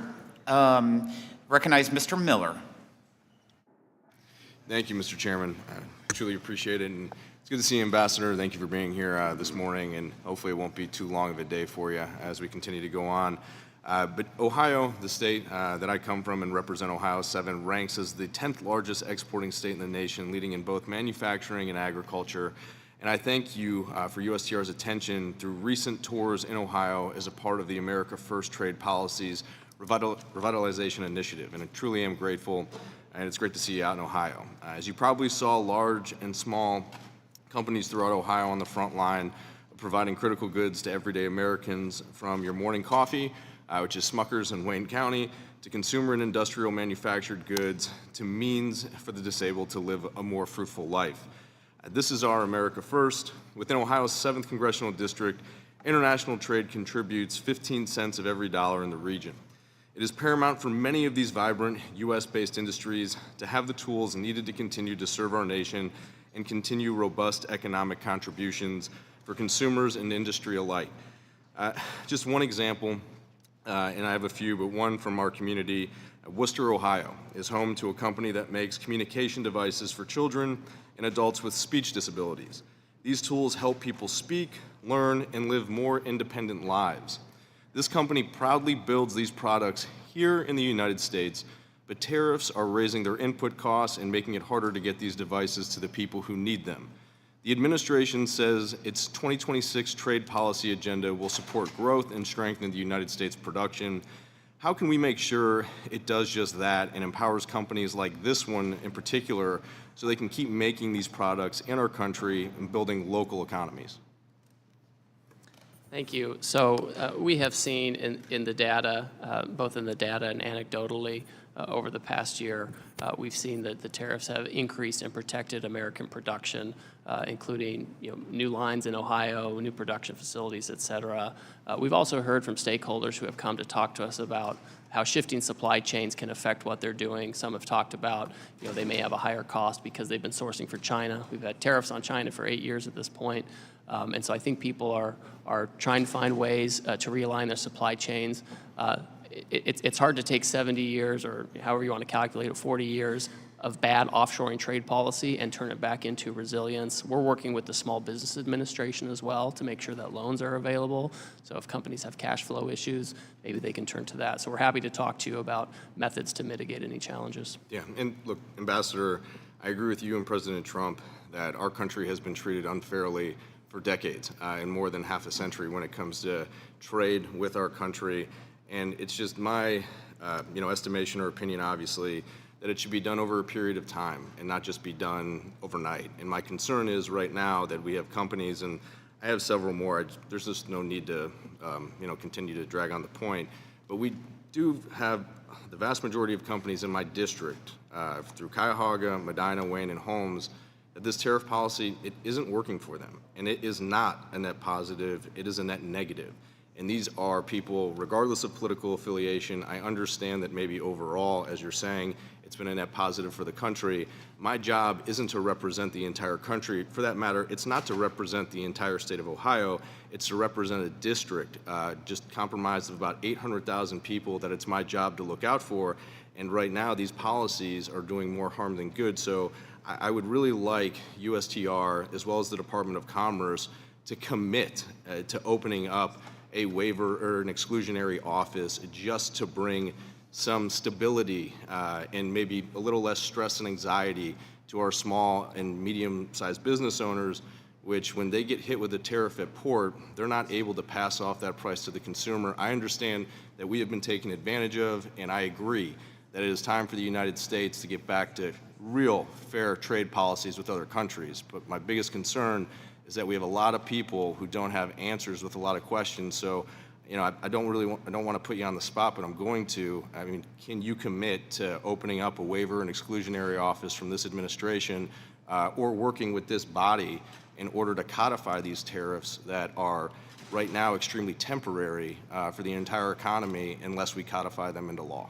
Well, on the last part, I'm always happy to work with Congress about codifying tariffs. On the first part, I can't commit to open up an exclusion office. The president personally has been very direct that he doesn't want to do this. This usually, in his experience, including from his last term and going into the Biden term, people use this as an excuse not to reshore. That being said, going forward, if there are certain investigations going on relative to tariffs, and there are Federal Register notices that go out and opportunities to comment, and to the extent tariffs are proposed, companies and the public and others can comment on whether they think that's a good idea or not. So there are opportunities for public engagement. Thank you, Ambassador. Thank you, Mr. Chairman. I yield back. Mr. Davis. Thank you, Mr. Chairman, and thank you, Ambassador. It's good to have you here with us. You know, in my district, prices are up, wages are down, and in some areas, unemployment is high, jobs are scarce, and people are indeed frustrated. So, Mr. Ambassador, let me ask you, how does the administration assess the net economic impact of recently proposed and implemented tariffs on U.S. industries, particularly with respect to inflationary pressures, supply chain resistance, and global competitiveness? And what empirical evidence can you provide to demonstrate that these tariffs are strengthening domestic production without imposing disproportionate costs on American consumers and small businesses? Well, first of all, trade policy can't fix a bad business climate in Illinois. That's for sure. I can't fix that with tariffs. But what we can do, we know when we look at the data, if we look at February CPI, it shows that for goods, the inflation rate was only 1.2%. Services are higher, right? Because these are things like healthcare and housing and education, things that Democrat policy has inflated prices over many years. So when it comes to goods, though, it's only 1.2%. We're focusing our trade policy on getting better wages and better jobs. And I entered into the record earlier, just an example, right, an anecdote of GE Appliance planning a $3 billion U.S. investment to help blunt tariffs. So there are a lot of these folks and companies who are building here because they know if you build here, you don't have to pay a tariff. We're very conscious that Americans are concerned about prices, and we want to work on it. A lot of we don't have any tariffs on energy. We don't have any tariffs on fertilizer. Most of the food we eat, we make here, and we import stuff from Canada, Mexico. It's not subject to a tariff. So a lot of these things are, the trade policy is designed with these types of things in mind. Automotive experts are warning that we're going to be experiencing higher prices and job losses in the automotive industry. And if these trends continue, what does the administration propose to do to alter these trends and stop the hemorrhaging in terms of the automotive industry? Thank you. So a couple things to keep in mind. We've seen prices for vehicles like used cars in particular. That's gone down 3.2% in recent months. And we have seen new investment in auto manufacturing. We've seen Stellantis, for example, bring back a production line from Canada and bring back one from Mexico. We've seen Toyota announce $10 billion of investment. So we're seeing the jobs come back. Again, the trade policy, it's a focus on producing these jobs. We are seeing it in the auto sector, and we watch it closely because I agree with you. We want to make sure that we have those jobs in production right here in America. Thank you, Mr. Chairman, and I yield back. Thank you, Mr. Chairman, and thank you, Mr. Davis. I'd like to recognize myself for 5 minutes. Ambassador, thank you for your work. I just have a few areas that I'd like to just get your comments on. One is, and I think, as you probably know, I recently introduced the Protecting American Streaming and Innovation Act, which is a bill that would direct USTR to initiate a Section 301 investigation into Canada's Online Streaming Act. That bill is also supported by 8 of my colleagues here on the committee. As highlighted in this year's national trade estimate, this type of discriminatory audio, visual, and streaming mandate, it's not only limited to Canada, but there's similar measures that are emerging or under consideration in other markets like Australia, Brazil, and parts of Europe. And I just want to get your concern. Get your thoughts. It's a serious concern, I think, that'll have a significant impact if that continues to spread. Of course, Canada's is already. So I'd like to get your thoughts and would like to know if USTR is planning to address this issue, address the potential broader proliferation of these measures. Certainly. So we are addressing it. So in the first instance, we've concluded 9 agreements on reciprocal trade. And in those agreements, we're committing countries not to impose digital services taxes, not to discriminate against U.S. technology companies, not to employ network usage fees, and that kind of thing. So on the one hand, we're making deals to do that. On the other hand, we have the potential to use a Section 301 investigation like you've talked about. The President has talked about it. What we really want are outcomes. And if we need to do a 301 to have more leverage to get that outcome, then we can certainly do that and use that. Australia, for example, for a long time, they had this, the type of acts you're talking about. We were able to hold them off for quite a long time. We're concerned about them moving forward on this. I've already had a conversation with my Australian counterpart. We'll continue to work with them. We want to find solutions to eliminate these types of practices or mitigate them. If we can't do it through negotiating, then we will use enforcement means to do it. Sorry, could you speak to where specifically we are relative to Canada on the issue? Certainly. So I'm in regular contact with my Canadian counterparts.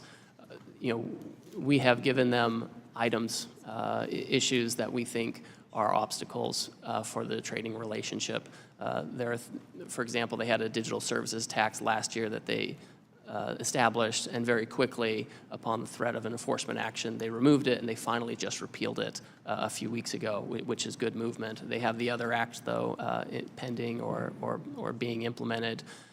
And these are issues that we've raised and will certainly raise in the context of USMCA review, and we'll want to eliminate this. Thank you. Next issue, and I don't know what work you've done on this, but my area has been particularly hard hit this spring with the avian bird flu. And so we've had like millions of chickens wiped out. And of course, this is an issue across the country, but I think our county, one of my counties, was the #1 county in relative to the number of birds. And I think we're working on vaccination. It's potentially a tool that could help control the disease, but my producers, particularly on the meat side, are concerned about the impact that may have on export markets, where some countries are opposed to accepting chickens that have been vaccinated. And so I was wondering whether that's on your radar, whether we're trying to work that out with other countries to protect our flocks, but also ensure that the export markets continue to be open. So we've had ongoing dialogues and even commitments from other countries with respect to avian influenza and how it's treated after an outbreak and et cetera. I will check on the vaccine issue. We've urged countries to, when we have an issue in the U.S., to regionalize it so that if one region has it, others aren't penalized. On respect to the vaccines, I'll check with my team to see where we are on that specifically. Okay, I appreciate that, and I just have a few seconds. I've asked many times about dairy. Pennsylvania dairy farmers, obviously, very, very important. They're some of the most productive in the world, but they continue to face barriers in key markets, again, particularly in Canada under USMCA, and in Europe through geographical indication restrictions. What enforcement actions is USTR taking in regards to dairy? So first of all, this has been a key area for the administration. In many of our agreements, we've secured new and additional market access overseas. So this is a big win for dairy. We had double-digit increase in dairy exports last year. So that's a good news story. On Canada in particular, this is another issue we've raised with the Canadians. Either we have to resolve it very soon in the context of USMCA negotiations, or we'll have to resolve it through an enforcement action. Yeah. All right. Thank you, Ambassador. And at this time, we're going to 2-1, so Ms. Miller, I'd like to recognize you for 5 minutes of questions. Thank you, Mr. Chairman, and thank you, Ambassador Greer, for being here today. After a 4-year vacuum in the trade arena during Biden's administration, I'm really excited to see, with your leadership and President Trump's leadership, where the next year will lead us. I want to take the opportunity to ask you about upcoming measures in the digital trade sector. This year's national trade estimate addressed the immediate need to address a host of unjustified digital trade barriers imposed by our trading partners.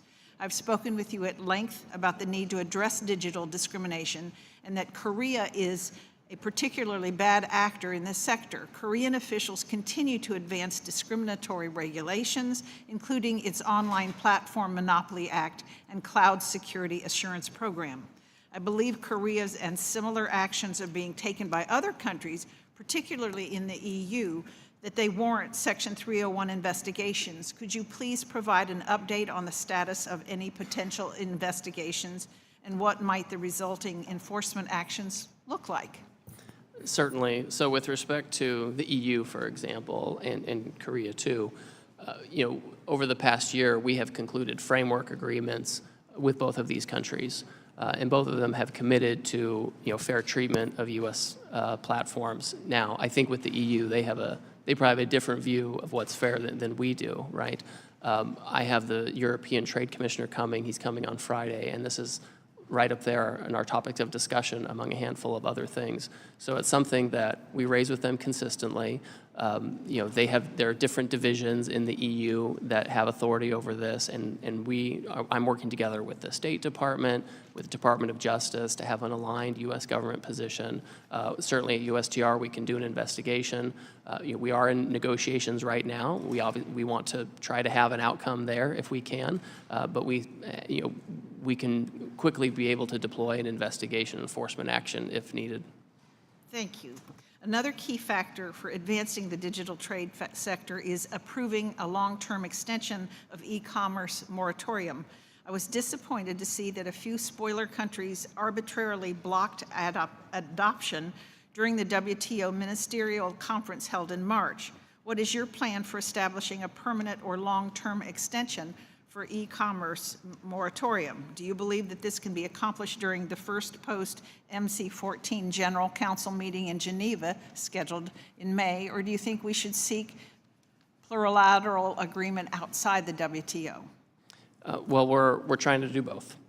So we'll have a meeting in early May, and there were two holdouts, Brazil and Turkey, who apparently want to be able to assess fees on American digital content. So if they do that, they'll pay a price for sure. All that being said, America got 164 countries to agree with it that we should have a longer extension, and we'll move forward to a plurilateral agreement on that front. Great. And I finally want to ask you about updates regarding lifting the Jackson-Vanik Amendment. You've previously stated that we should strike a deal with Central Asian countries and to optimize the benefits for American companies before lifting Jackson-Vanik. Central Asia is rich in natural resources that we currently largely source from China and Russia.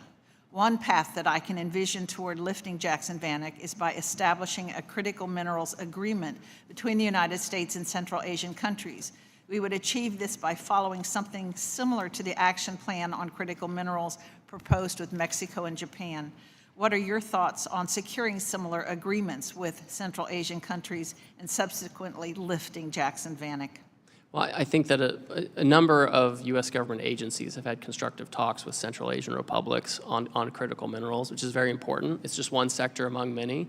And as you know, these countries, they're large countries. They have growing economies, and we should be there.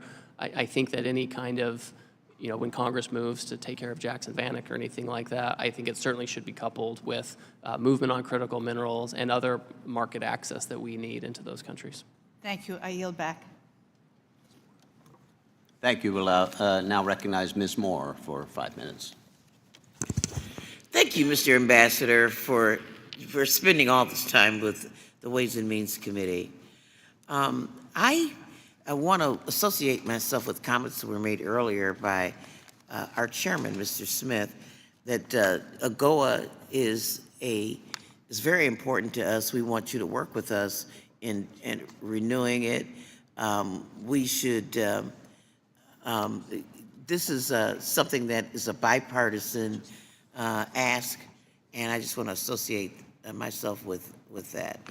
I also want to say that I'm from Wisconsin, sir, and even though I represent Milwaukee and the surrounding urban areas, I am feeling the impacts in lots of conversations about our farmers, our soybean farmers who have seen their markets destroyed with USAID being shut down and the markets in China closing down. And I understand that we're probably going to be looking at some trade adjustment assistance for them, for farmers.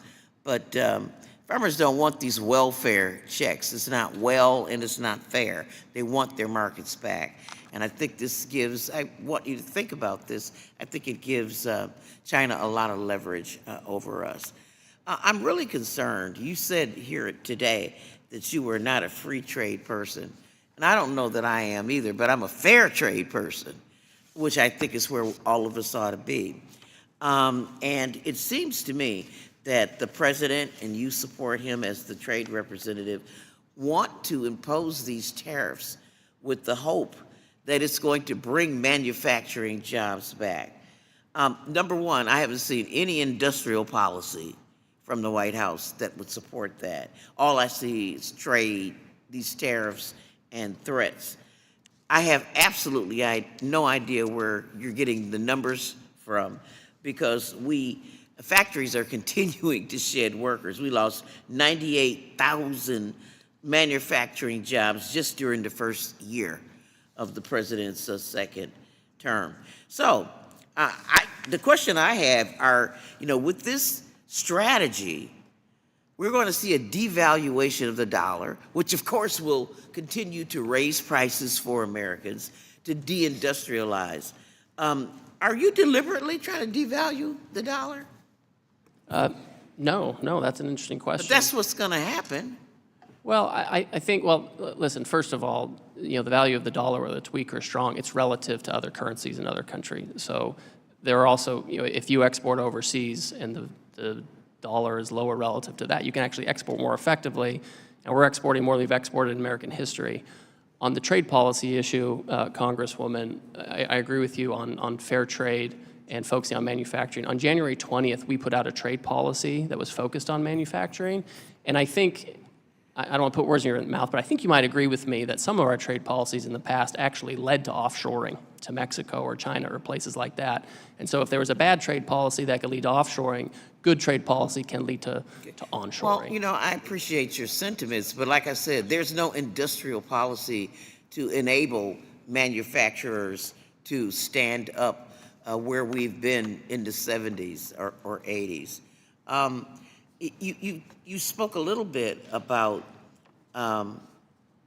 we talked about depreciating the dollar, and you constantly talk about our trade deficit account, but you talked about our exporting to Europe. Don't we run a surplus in the capital and financial accounts? The IMF has put together a balance of payments, and so it's kind of disingenuous to just call this a trade deficit when you consider the balance of payments. Am I wrong about that? I think you are. I think that you can find some economists from Cato, super libertarians, who want to go with you on that. I'm not in that camp. I'm more concerned in looking at the trade deficit in goods, where we're at $1.2 trillion in the hole following Biden years. I'm looking at our net investment position, where foreign countries have higher claims on U.S. assets than Americans have on claim on foreign assets. That's a dangerous position to be in. So there are sub-accounts you can look at. I'm happy to have a more conversation with you on this. I think we're probably more aligned. Because I went with the chairman to Madagascar, and we have an awful trade deficit with Madagascar. But I look around at all those poor people, and I think, well, duh, they sell us vanilla, but we have a trade deficit. And so we would have a broader conversation. I'd appreciate that, because I think that this trade policy of this administration is going to continue to raise prices for Americans. We're sowing into a dream of reindustrializing And I fear that it's just going to put us in a situation where we're not able to pay workers more, where we're hoping and praying for an event that may not occur. But I appreciate your patience and your indulgence. Thank you, Mr. Smucker. I yield back. Thank you. Now we would like to recognize Mr. LaHood for 5 minutes. Thank you, Mr. Chairman. Ambassador Greer, welcome. Thank you for your service at USTR and for being here today. As you may know, Ambassador Greer, my district that I'm fortunate enough to represent, the 16th Congressional District, is the 10th largest agriculture district in the country in terms of corn and soybean production. Illinois, for the last 12 years, has led the nation in soybean production, and we're second in corn production. And I wanted to just let you know that roughly 3 weeks ago, I had a meeting of my Ag Advisory Committee, which is made up of about 40 farmers. And I just want to stress the anxiety and the uncertainness in the ag community right now, where prices are at, where diesel has gone, fertilizer, applications. And about 40% of the corn and soybeans grown in my district and the state of Illinois goes somewhere else around the world. Markets and customers are important to our agriculture industry. And they're suffering now, and they're concerned about the direction that we're going. And I would also add the soybean production in the state of Illinois supports thousands of jobs and has generated roughly $7 billion in economic output for the state of Illinois. And I wanted to just, there's an article by the Associated Press, April 13th, 2026, that said, when China puts tariffs on the U.S., China tends to buy their soybeans from Brazil and Argentina, and particularly Brazil. And in that article, they talk about we're not nearly as dominant in the world as we used to be in terms of a global export market of soybeans right now. And I guess I'm looking for some optimism for my farmers and a sense that we're headed in the right direction from a trade policy on corn and soybeans and opening up more markets and customers, because we've heard a lot about that, but I don't think my farmers have seen enough positive action or results moving forward. Thanks. And with respect to the trade policy, agriculture is a big part of it. Anytime we do a deal with a country, we say there has to be an ag element. With respect to soybeans, we've obtained commitments for tariff elimination or reduction for soybeans or soybean meal. That's in Argentina, in Cambodia, in Ecuador, in Bangladesh, in Indonesia, and Taiwan. In addition to that, we have actual purchase commitments from Bangladesh, India, Indonesia, Japan, Taiwan, Thailand. I had Mauritius in my office, small Mauritius. They had their first shipment of American soybeans in a really long time. So we're seeing diverse economies now coming, large and small, opening up, wanting to get their trade deficit down and looking to do it through soybeans. With corn exports went up by double digits last year. So when it comes to trade, we are trying really hard to do our part. And I know that USDA, our friends at USDA have been going around the world. All those countries I listed off, they follow up the deal with a trip from the undersecretary or others to go link together buyers and sellers in that market. I have a guy in Singapore who's a soybean trader over there, and I have him on my WhatsApp. He just keeps me updated on what's happening. So I'm happy to match up, particularly the USDA, who does export promotion, who can link up our farmers to these new buyers in these diverse countries. And I think there's also collective concern about what happens with USMCA as it relates to agriculture. As you know, our ag economy has really benefited from USMCA, particularly our corn exports to Mexico, and that relationship has continued to grow. And you may have addressed this earlier, Ambassador, but as we look at USMCA renewal and where we're headed on that, what confidence, again, can you give to our farmers that that agreement is going to stay intact and those markets are going to stay vibrant? Well, all of the deals that President Trump has made with any country, they have required the other countries to open their markets. Mexico right now is mostly an open market for agriculture. There are non-tariff barriers that we need to make sure that they either get rid of or don't adopt. We know on corn they've been an issue, and so they know they can't move on changing our market access for corn right now. So our goal with all of this is to make sure that we maintain market access into these countries. We do need to take actions to protect manufacturing. We have a huge, nearly $200 billion trade deficit with Mexico that doesn't make sense. So we need to make sure we control that. But part of that is making sure we can export and continue to export to Mexico to balance out that trade. And maybe last question, what's the next step in the process for renewal in the timeline? So on July 1st, each party to the agreement has to indicate whether they're going to do a renewal or whether they need to enter into a longer process of renegotiation. And then if renegotiation is unsuccessful, you eventually exit. I don't think we're in a position to rubber stamp the deal. We now have 6 years of data and we see problems. We also see good areas. We think ag is a great place. So we want to maintain that, but we do have other areas we need to fix. Thank you, Mr. Ambassador. Thank you. I now recognize Mr. Kustoff for 5 minutes. Thank you, Mr. Chairman. Thank you, Ambassador, for appearing today. I do want to thank the Trump administration and your office for your commitment to work on onshoring manufacturing. And I think at least in my district and in Tennessee, that commitment is shared by manufacturers all across my state. And obviously, we want to make sure that the policy does achieve its goals.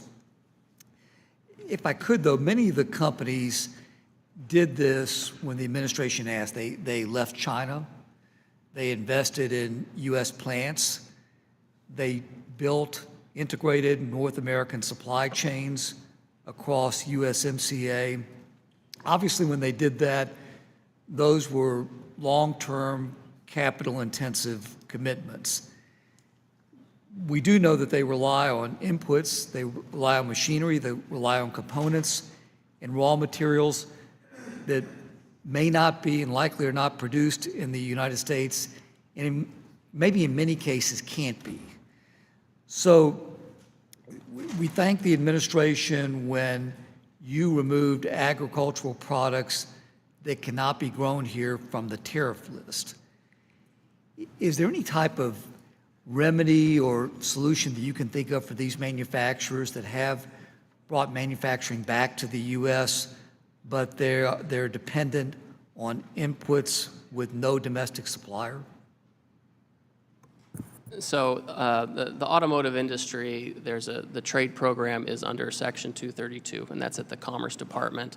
But I can just give a little bit of color on that. One thing the Commerce Department has done, one, they've protected the American auto industry by putting a 25% tariff on autos, just like the 25% tariffs we've had on pickup trucks for like 50 years, so now that matches.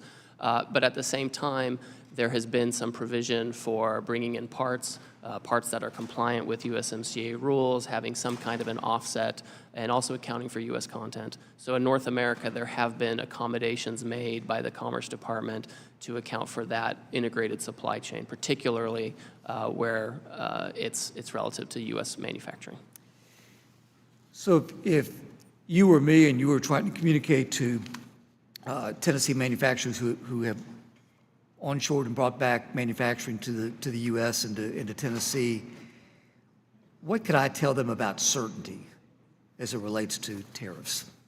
Well, you know, the one thing that President Trump always says, if you build in America, you don't pay a tariff on what you build in America, because that's the most certain. The American consumer is a strong consumer, so this is why everyone wants access to our market. And most of our economy is not trade dependent, about 20-25% is. So that's number one.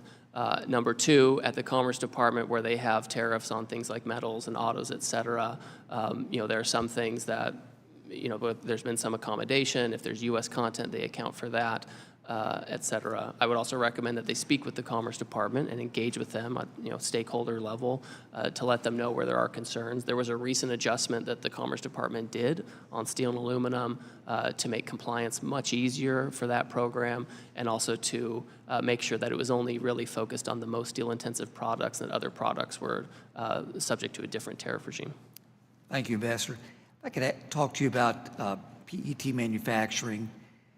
There's evidence that in the Section 301 record that foreign PET plastic producers are benefiting from subsidies, cheap input, forced labor, while lacking real domestic demand. And I ask that because it's harming U.S. producers of both virgin and recycled PET. given that PET's been identified as affected by excess capacity, are there any remedies that are in your toolbox that could address excess industrial capacity while protecting our industries and our workers? Yes, so my office is conducting a Section 301 investigation of excess capacity, and so we would welcome comments from the affected industries in the U.S. in that it's a public process, it's very transparent, and so we'd welcome their comment. It's ongoing, so I don't want to prejudge anything, but I can tell you that our office will take into account whatever comments are made to take appropriate actions necessary under the trade laws of the United States. Thank you, Ambassador. Mr. Chairman, I'll yield back my time. Thank you, Mr. Byer.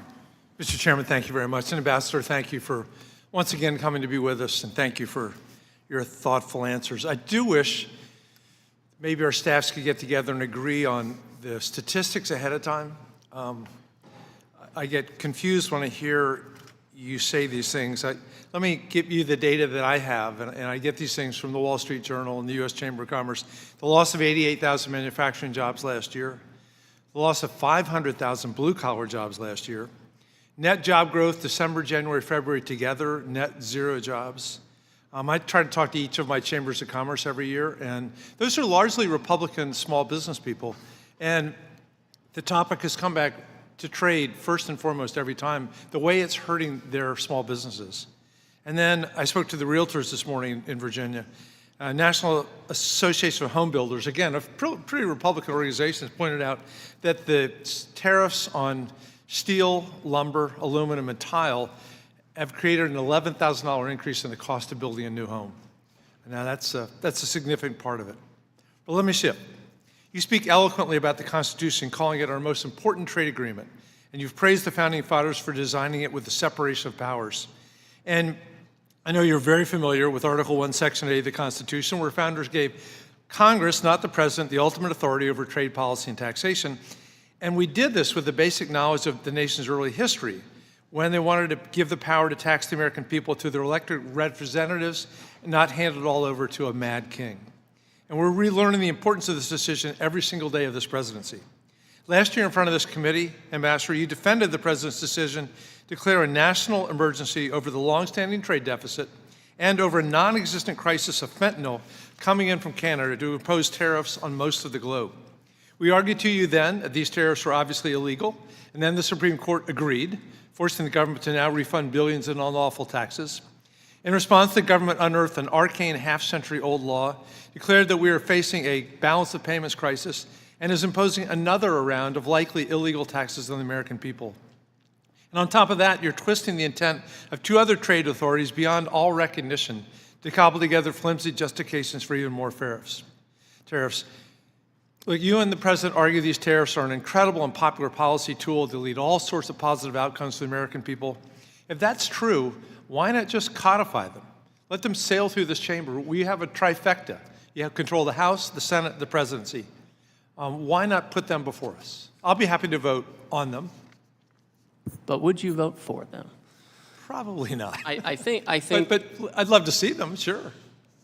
So, please. So Congressman, we spent 40 or 50 years offshoring manufacturing, and we are opposed to that. And a lot of it had to do with bad trade policy. When China entered the WTO in the year 2001, following that, we lost millions of manufacturing jobs, we lost tens of thousands of factories, and a really big negative impact. We now and talk about NAFTA, we have a recent study from Harvard, no fan of, they're not a fan of me or my administration, Trump administration. They said that there's a net negative health outcome of NAFTA due to the loss of these jobs. So there's a real problem here. And so if bad trade policy offshored, we think that better trade policy can bring it back onshore. And so we're seeing it happen right now. It's hard to do it in 1 year after 50 years of offshoring, but we are seeing, you talked about manufacturing jobs. The last 2 years of the Biden years, we lost 230,000 manufacturing jobs. It's terrible. This last quarter, the first quarter of 2026, there's a net positive increase in manufacturing jobs. I think you should think that's positive. I think that's positive. So we've seen the trend stabilize and go up. We have to take the time we need to reindustrialize. It's really important for our national security. We saw what happened in the pandemic. You couldn't get chips to put in the cars that are being sold on your lots. That's a big issue. So we have to reindustrialize, and we have to get rid of the old trade policy that was benefiting foreign workers and products and try to prioritize domestic production. Well, let me also point out that there was an increase in manufacturing output last year, which is the shift to technology. And we see that can come back, but I think we have to be very careful about how many jobs we think we actually create. I'd love to see them come back, but also need to be aware of what those jobs are actually going to look like. I agree with you, and we've been watching that. Manufacturing productivity went up. I was in Michigan and Ohio, and I saw that a lot of these companies who are expanding production, they're using AI to leverage the workers, not really to replace them, but to make them more productive. So I think we're going to see less giant swings in jobs, but I think we'll see less churn in jobs, and I think we'll see AI and other technologies, industrial robotics, maximizing productivity. Thank you. And I yield back, Mr. Chairman. Mr. Fitzpatrick. Thank you, Chairman Smith. Ambassador Greer, thank you for your time today, sir, and thank you for working with us to achieve balanced trade and enhancing our nation's economic security. Stabilizing imbalances with our trading partners should be a priority for everyone on this committee in order to strengthen America's critical industries and our nation's industrial base. And our priority is to ensure that any long-term economic gains which the American people and workers could achieve in a more balanced trade environment are not undermined by our economic competitors and their unfair trading practices. It is essential that this Congress and the administration work together to maximize the benefits and limit the costs of our nation's trade policy. We must deliver greater certainty and economic stability for American consumers, American workers, and American families. And specifically, trade policy should prioritize strengthening relationships with our allies rather than increasing reliance on our adversaries. On March 26, the European Parliament voted to advance a U.S.-EU agreement on the reciprocal, fair, and balanced trade originally agreed to last July. And I welcome efforts to strengthen our economic relationship with these key allies like the European Union. Ambassador Greer, how do you see that agreement contributing to improved market access for American producers, and how do you feel we can build on this development to strengthen our relationship with our strategic allies to counter our adversaries? Well, remember, for 8 years under the Obama administration, there was an effort in the Trans-Pacific Partnership to open EU to more market access, and that effort failed. We approached the EU and we said, if you want to have market access in the U.S. and you want to have this giant trade surplus with the U.S., and the EU is the largest source of our trade surplus now, you need to make sure you give us effective market access. And so in that bill that recently made it out of European Parliament, the Europeans agreed to go to 0% on all our industrial exports and to provide a lot of tariff rate quotas, duty-free tariff rate quotas for important U.S. agricultural exports, and importantly to address a lot of non-tariff barriers. It's not easy for the European Union to address these things. We're going to hold their feet to the fire. We want to have a mutually beneficial agreement with them, so we'll keep working at it to realize these gains. Thank you. Moving on to the USMCA, which represents nearly $2 trillion in U.S. goods and services in the region and has been influential in modernizing our trade with these partners. Recognizing that the joint review will need to be completed by this coming July 2026, can you expand on any details of the review that you are particularly focused on as we approach that deadline? Thank you. I have a team in Mexico this week. I just came back myself. And as an initial matter, we are addressing with Mexico topics like rules of origin and economic security and supply chain resilience. This is kind of trade jargon, but what it means is if Mexico and the U.S. are going to have a close trade relationship, we need to make sure that the goods are actually from the U.S. and Mexico and not some third country using Mexico as an export hub to get into the U.S. Without any obligations of the agreement. We want to make sure that we're reshoring things like electronics and pharmaceuticals and semiconductors, et cetera, and that if Mexico is going to have a trade relationship with us, it needs to be in support of those goals. And specific to autos, which have been, greatly rebalanced, will USMCA economic security discussions include ways to address subsidized Chinese autos? And if Canada is brought back into discussions, will the U.S. ask them to change their tariff rate quota for Chinese EVs? Well, I think that if the Mexicans and the Canadians want to have preferential access into the U.S. market, they need to make sure that they're controlling their own economic borders. And that includes with respect to subsidized autos coming from China or anywhere else for that matter. So we are focused on this. Each of these countries have their sovereignty and they can decide what they want to do. Mexico has already independently taken steps to raise tariffs on various items from Vietnam and China. We think that's a meaningful step and we look forward to their further alignment with us. Thank you, Ambassador. I yield back, Mr. Chairman. The gentleman yields. I now recognize Mr. Stubbe. Thank you, Madam Chair. Ambassador Greer, thank you for your testimony. Under President Trump, our economy continues to flourish and recover following the disastrous policies of the Biden administration. We must remain steadfast in advancing President Trump's trade agenda and continue to support the administration in its work upholding the security and prosperity of our nation and the American people above all else. Looking ahead, Congress must continue emboldening the work of the administration, putting America first, and unapologetically provide any and all authorities that are necessary to protect the American economy from unfair trade practices. We must uphold the sovereignty, resilience, and security of the industries that allow our economy to prosper. This means utilizing all the tools at our disposal so that American industries can compete against our adversaries that seek to dismantle the economic security of our country. It's this forward-looking approach that the Trump administration advances in every negotiation and enforcement action to ensure that the strength of our economy is not only restored, but sustained for generations to come. First, I'd like to talk about specialty crops, especially in the state that I represent in Florida. Many agriculture producers in the great state of Florida have been undercut and lost market access due to the sudden surges of Mexican specialty crop imports during peak harvest seasons. Are current anti-dumping and countervailing duty tools sufficient to provide effective relief for American specialty crop producers? I think the current trade remedies you're talking about, they can be challenging. I think there might be a case pending right now, but I've seen them attempted to be used before, and sometimes it's challenging to get the best data because a lot of our farmers are small farmers and they can't always represent themselves very effectively in Washington. When I'm speaking with the Mexicans, and I've already raised this with them, I want to control for this issue. It's one thing to get imports of fruits and vegetables, in January and February and December and things like that. It's a totally different thing to get the big surges you're talking about during the shoulder seasons for growing and sales. So we can certainly, through USMCA discussions, try to control this and find a solution. I think trade remedies could be improved to account for the issue as well. So in upcoming USMCA negotiations, specialty crops will be something that you guys will be focused on to ensure that our American producers are being treated fairly? Yes, and I've already raised it with my counterpart. Thank you. Quickly talk about sugar. Section 301 gives USTR the authority to counteract the foreign structural excess capacity caused by the foreign policies identified by USTR in the new National Trade Estimate report by raising tariffs in situations like this. Are you willing to use Section 301 to effectively secure U.S. interests in maintaining a domestic sugar industry and avoid the economic crisis that is currently impacting the U.S. sugar industry? Well, I've spoken with U.S. sugar stakeholders. I know this is an important industry. I know they feel under pressure. And so I'd like to have a conversation with them about what kind of tools we have available because we want to maintain our industry.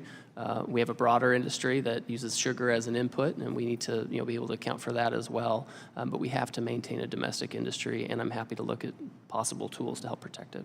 Okay, last week, Secretary of Ag Rollins said in budget hearings before the House Committee on Agriculture that unfair imports are crushing American farmers, that sugar is one of those sectors that is a priority for the administration, that she's committed to working with you to protect American farmers. Are you committed to working with Secretary Rollins and the President to use Section 03 to address this problem? So I talk to Secretary Rollins on almost daily basis. We've talked about this issue, and again, we're looking at different authorities that could be used. Trade policy should reflect not only economic interests, but also national security and ideological alignment. Strengthening relationships with allies who share American values is essential to reducing reliance on adversarial nations. How can we ensure that our trade policies prioritize and strengthen our relationships with strategic allies who share American values and are willing to join us in enacting common policies to counteract adversaries? Well, I think that we need to make sure that our trade is optimized for both of these things you talked about, our economic well-being and our national security. So when you look at the president's trade program, you look at the Western Hemisphere, they're kind of in the best situation when it comes to tariffs we've imposed on them and their access to this market. We have trade surpluses with a lot of those countries. You know, as you get closer to, you know, places like China and you know, Vietnam, elsewhere, you know, it's not really about do we like them or not, but they do pose a challenge economically. You know, China is its own special threat, and so tariffs naturally are higher on those countries. So I think that we've built the trade policy in a way that, you know, the closer you get to America from a, you know, geoeconomic, geopolitical position, the better off you are. The closer you get to the other end of the spectrum, you know, the higher tariff is going to be. Thank you for your time. I yield back. Gentleman yields. I now recognize Mr. Schneider from Illinois. Thank you. Thank you, Madam Chairman, and thank you, Ambassador Greer, for being here today. First, I want to associate myself with the earlier remarks of my colleague, Darren LaHood, also from Illinois, in support of our corn and soy farmers in USMCA. Our districts border each other in northern Illinois, and I can tell you I'm hearing the same thing from our farmers that he heard from his. Looking at trade more broadly, a lot's changed since you were here last. President Trump, with your help, has put new tariffs on many of our allies, removed some of those tariffs, and then reimposed other tariffs. You've also started dozens of 232 and 301 investigations into products, and then cut deals with countries before those investigations have even concluded. But most importantly, since your last visit, the Supreme Court ruled that the IEEPA tariffs were illegal, and subsequently it was ruled that the illegal tariffs collected must be refunded. These decisions were the right decisions, and I'm proud that the lead plaintiff in the IEEPA case was my constituent, Learning Resources, Inc. But let me raise a concern that others have also brought up today. Tariffs have a place when used thoughtfully and when the process is transparent. Unfortunately, too often that's not been the case with this administration. Throughout this administration, we have seen a perverse pattern of corruption, backdoor deals, random exclusions to companies that donate to the president, other companies waiting endlessly for answers to their questions or requests for exclusions. Transparency in our trade policy matters. The details of the MFN deals that you have finalized behind closed doors with some of the largest prescription companies matter. How can we evaluate the effectiveness of these arguments and ensure both sides are enforcing the terms when we aren't able to see the actual text of the agreements, when we don't know the details and don't know if they're being followed? How can we be sure that companies aren't cutting deals with the administration and also working with China to develop the next generation of medical miracles? My district's home to companies that are developing some of the most cutting-edge medical technologies in this country. Cures for the future, treatments that will change lives. These innovations must stay here in the United States. And I'm concerned that your MFN deals, along with this administration's trade agenda, will end up hurting the United States in the long term and drive innovation away from our shores, and in particular towards China. So on these deals, Ambassador Greer, the administration has highlighted the need to address unfair trade practices that disadvantage U.S. innovators and ultimately shift a disproportionate share of global pharmaceutical R&D costs onto American patients. Can you share with this committee how the MFN deals you have designed will address this in specifics, and are you willing to share the details of those deals, the text of those deals, with Congress and the American people? So let me kind of disaggregate some of that. So I think you're talking about some MFN deals with the Commerce Department and HHS, where companies have finally agreed to reduce the prices for pharmaceuticals. We're finally seeing them decrease, and they're also building here in the United States. These are good outcomes, so we want those. Then I have agreements on reciprocal trade that are totally public. You know, we provide, you know, drafts in advance to the staff and members of the committee, and they commit people to IP commitments. And then we have a recent agreement on pharmaceutical pricing with the UK, which is public and can be seen. So, I mean, if you have any specific concerns about some of these, you know, on the MFN ones, I can refer you to HHS and the Commerce Department. But I think what we're seeing in the outcomes, pharmaceutical companies actually reducing their prices for specific drugs Americans need, that's a good thing we should be celebrating. And let's agree, bringing down the prices of drugs is a good thing. And it's something I think we can work together on, but transparency is crucial on this so that the American people understand that these are over-the-table agreements, not under-the-table agreements that leave people carrying the bag, as we've seen too often. Shifting to the tariff refund, can you explain how you plan to work with CBP to ensure the refunds are given back to the companies in full without favoring one company over another if it's based on relationships with the administration or otherwise, that those who paid tariffs will get the refunds that they're owed? There's just an online portal. I think the acronym is CAPES, and CBP runs it. Career staff are running it, and you put in your information. If it all matches up and you're due your refund, they'll do it. They're doing it in tranches pursuant to court order. All right, thank you. And with respect to USMCA, you've shared with this committee your openness to changing the agreement from a trilateral to two bilateral sets of agreements.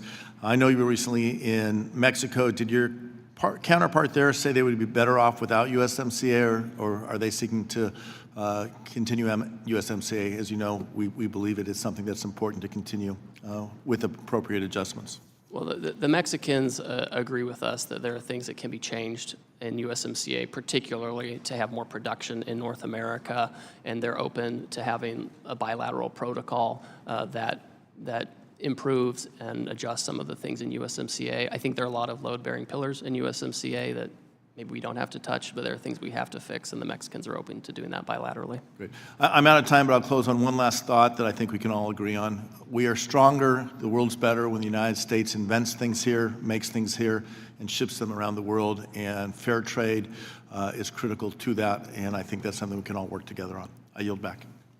Gentleman yields. I recognize myself now for 5 minutes. I would just want to say thank you so much, Ambassador Greer, for being here and being so responsive to me and my staff. And as you know, the top trade issue in my district in Northern New York, New York 24, is the relationship between the U.S. and Canada.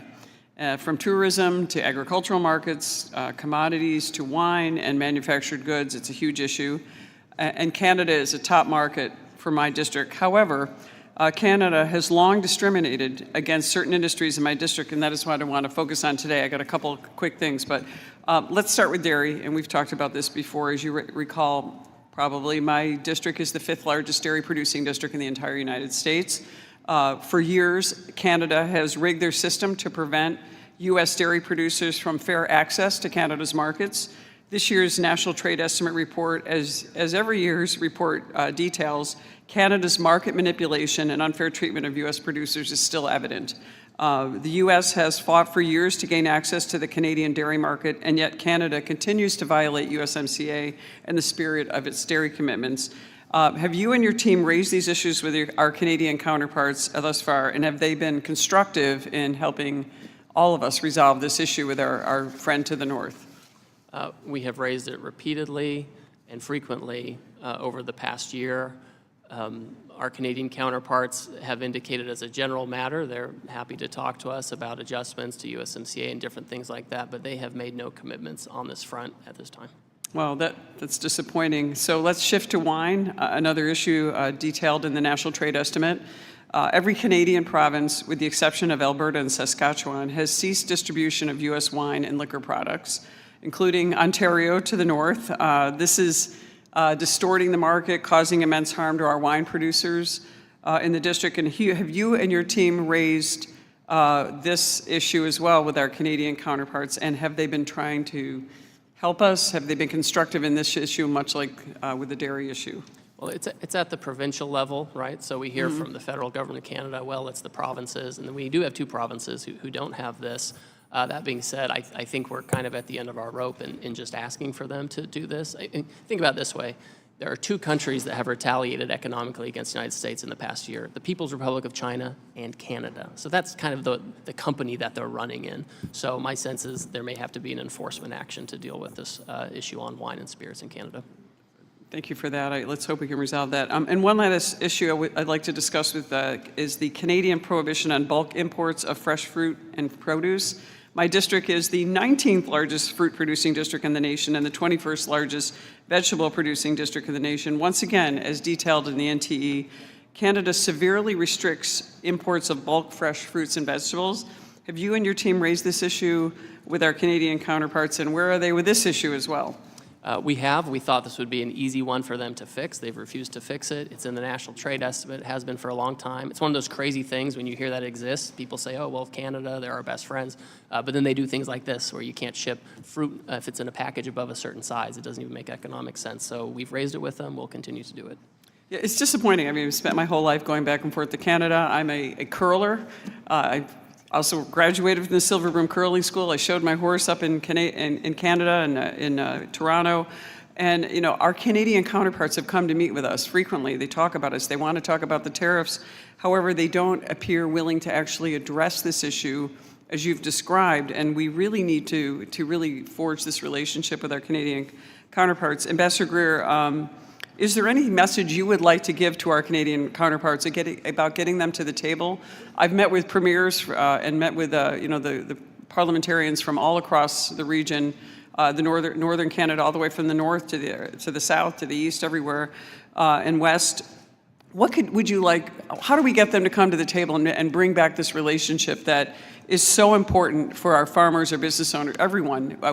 We value the relationship with Canada, especially someone like me who's grown up just an hour and a half or so from the Canadian border, and really value their friendship, but also want to see them come to the table. I hate to see our great ally being aligned with the People's Republic of China when it comes to trade with the U.S.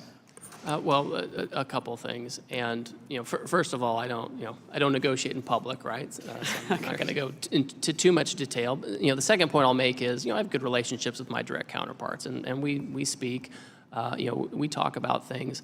I have been pretty consistent over the past year that if we can, get some changes in Canadian trade practices, it's going to help me get over the political hump that we face here in the United States. So I think there are things that can be done. I've been pretty clear with the Canadians on a variety of things. Anyone can read the National Trade Estimate to have a sense of the kind of things I've asked them to work on. I'm going to continue having conversations with these folks behind closed doors, but I hope we can get over the hump on some of these things to have significant talks. Thank you. I yield. I really appreciate your effort on these, and let's hope we can come to a great I Love U.S.-Canada Day with our countries coming together. I now recognize Mrs. Fischbach from Minnesota.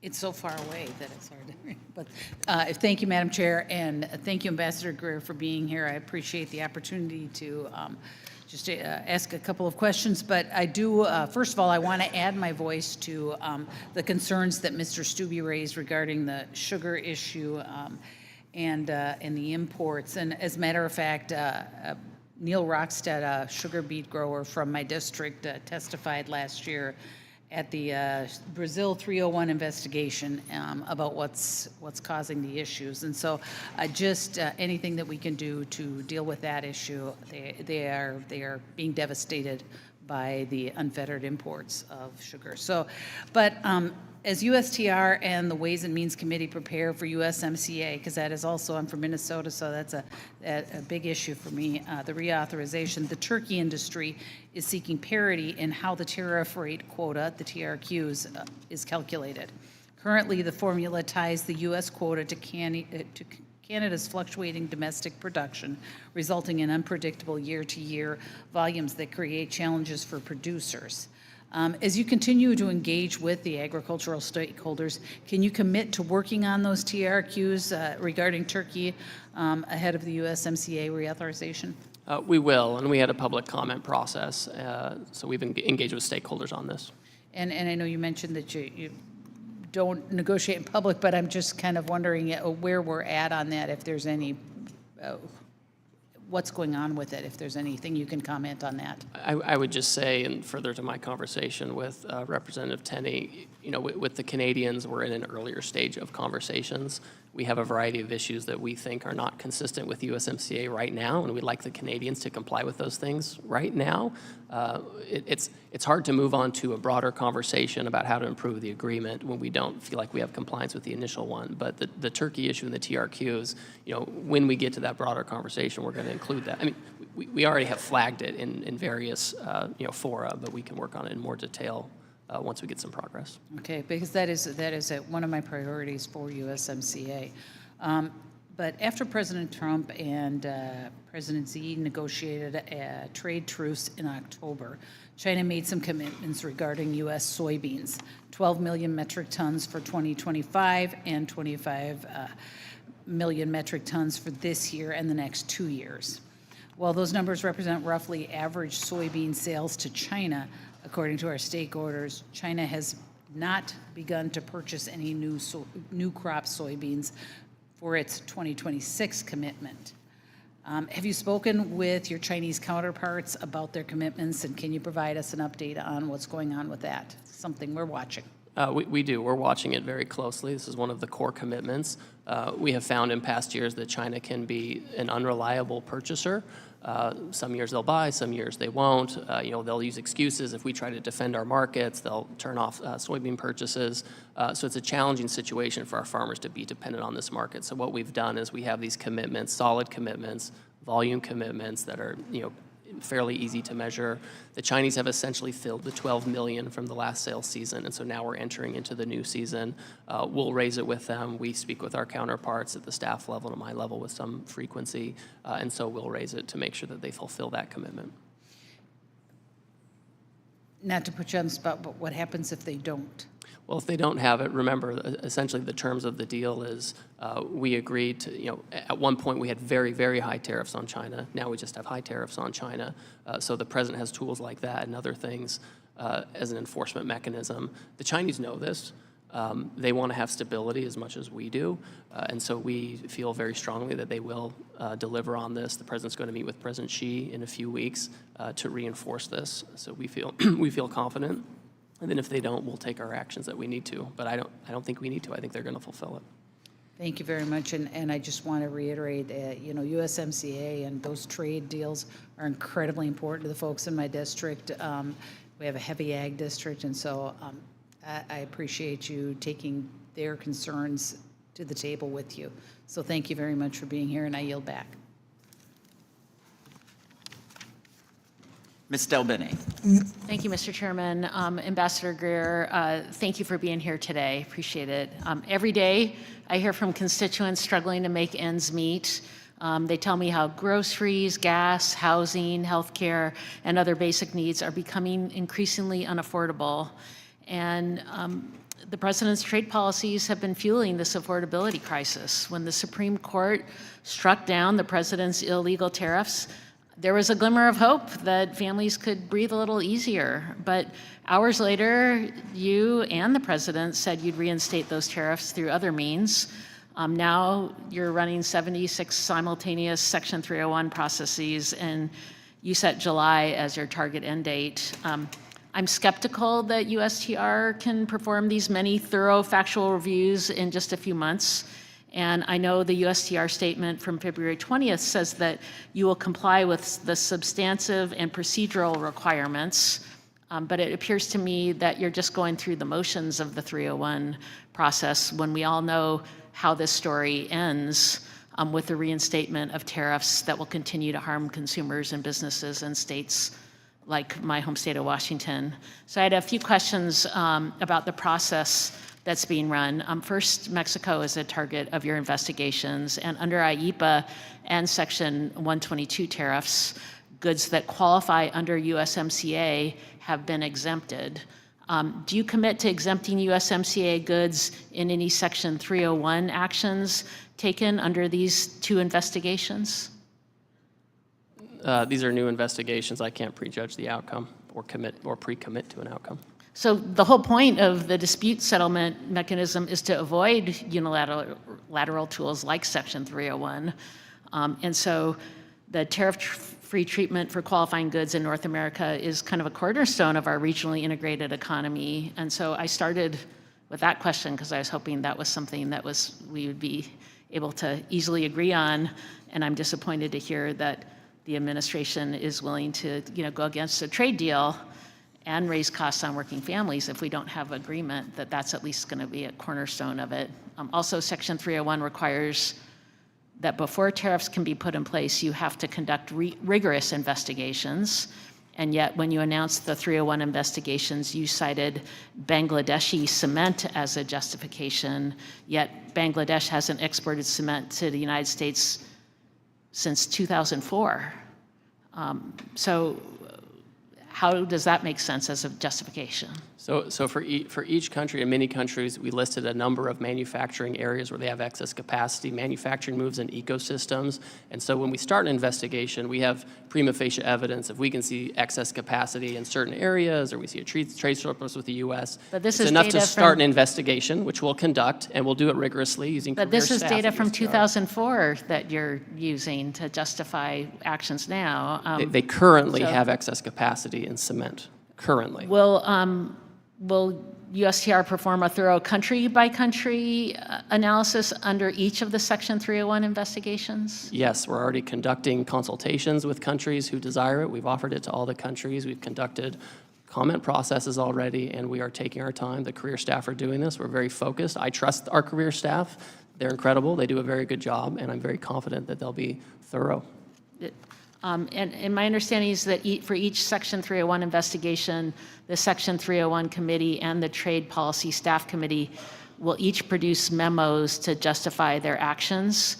Will you commit to publishing these decision memos so that they're public and we can see the results of these? I'll have to assess with my general counsel. Some of these things are deliberative in nature and so aren't subject to some of those disclosure rules. Does the law prevent you from releasing those? I'll have to look. I'll talk to my general counsel.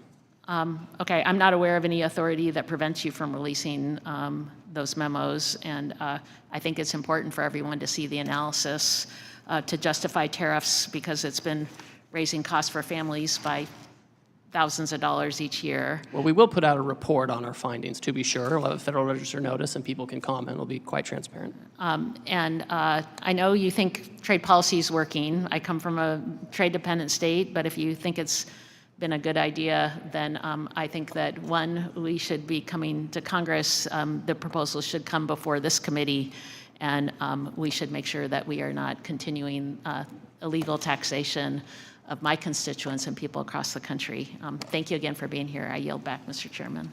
Ms. Van Dyne. Thank you very much, Mr. Chairman, and thank you, Ambassador Greer, for joining us today. I know it has been a long morning, and I appreciate your patience and your responses. A clear demonstration of this administration's effective trade approach is how strong tariff policy has produced tangible results at our southern border. In response to tariff pressures, Mexico has surged thousands of National Guard troops to their border. They have dramatically reduced illegal crossings to historic lows, achieved major seizures of fentanyl and precursor chemicals, and extradited dozens of high-value cartel targets to face justice in the United States.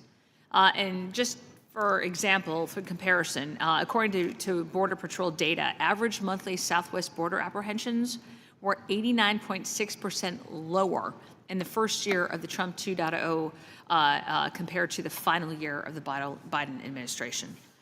This success proves that firm reciprocal trade tools are powerful instruments for advancing not only economic interests, but also critical national security priorities. We were down in Mexico a little over 6 weeks ago and had conversations with their elected officials, and nearly all of them said that they were cooperating and working with us because of the threat of tariffs. I think that's an important thing to point out.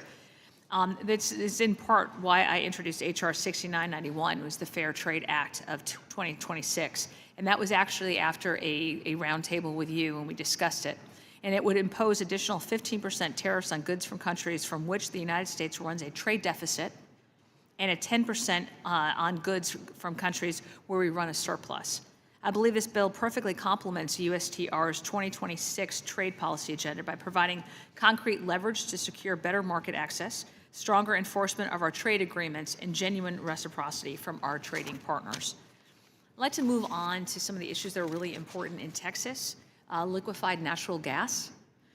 First, can you tell us how important the expansion of LNG and investments in LNG exports along the Gulf Coast, which represents, by the way, a 180-degree difference from the Biden administration, but especially in Texas, have been for improving our trade imbalance, stabilizing global markets, and supporting our sometimes allies in Europe? Yes, this is an important way that we can help get our trade deficit down. This has been significant over the past year as we've gone country to country, expressed our concern with the trade deficit. They've been very eager to increase imports from the United States, agriculture, manufactured goods, and energy products. And LNG is really important, right? As you see, a country like Russia is an unreliable supplier, and we have been able to fill gaps. The Europeans have committed to buying more LNG. We have a lot of countries that have committed to this, so we're exporting it. It's really critical, and it also obviously helps our overall petrochemical industry. Well, the president's tremendous success in Venezuela, the legacy media has largely ignored the entire topic of Venezuelan oil. But how important for the Western Hemisphere and our ability to deal with our adversaries like China is the Texas refining capacity of Venezuelan oil?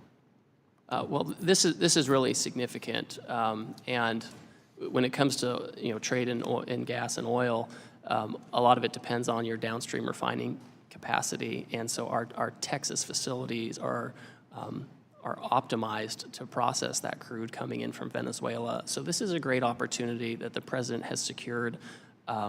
Frankly, that energy supply chain, I mean, Venezuela has some of the largest reserves on earth. So between U.S. reserves, Venezuelan reserves, we have energy security for decades into the future.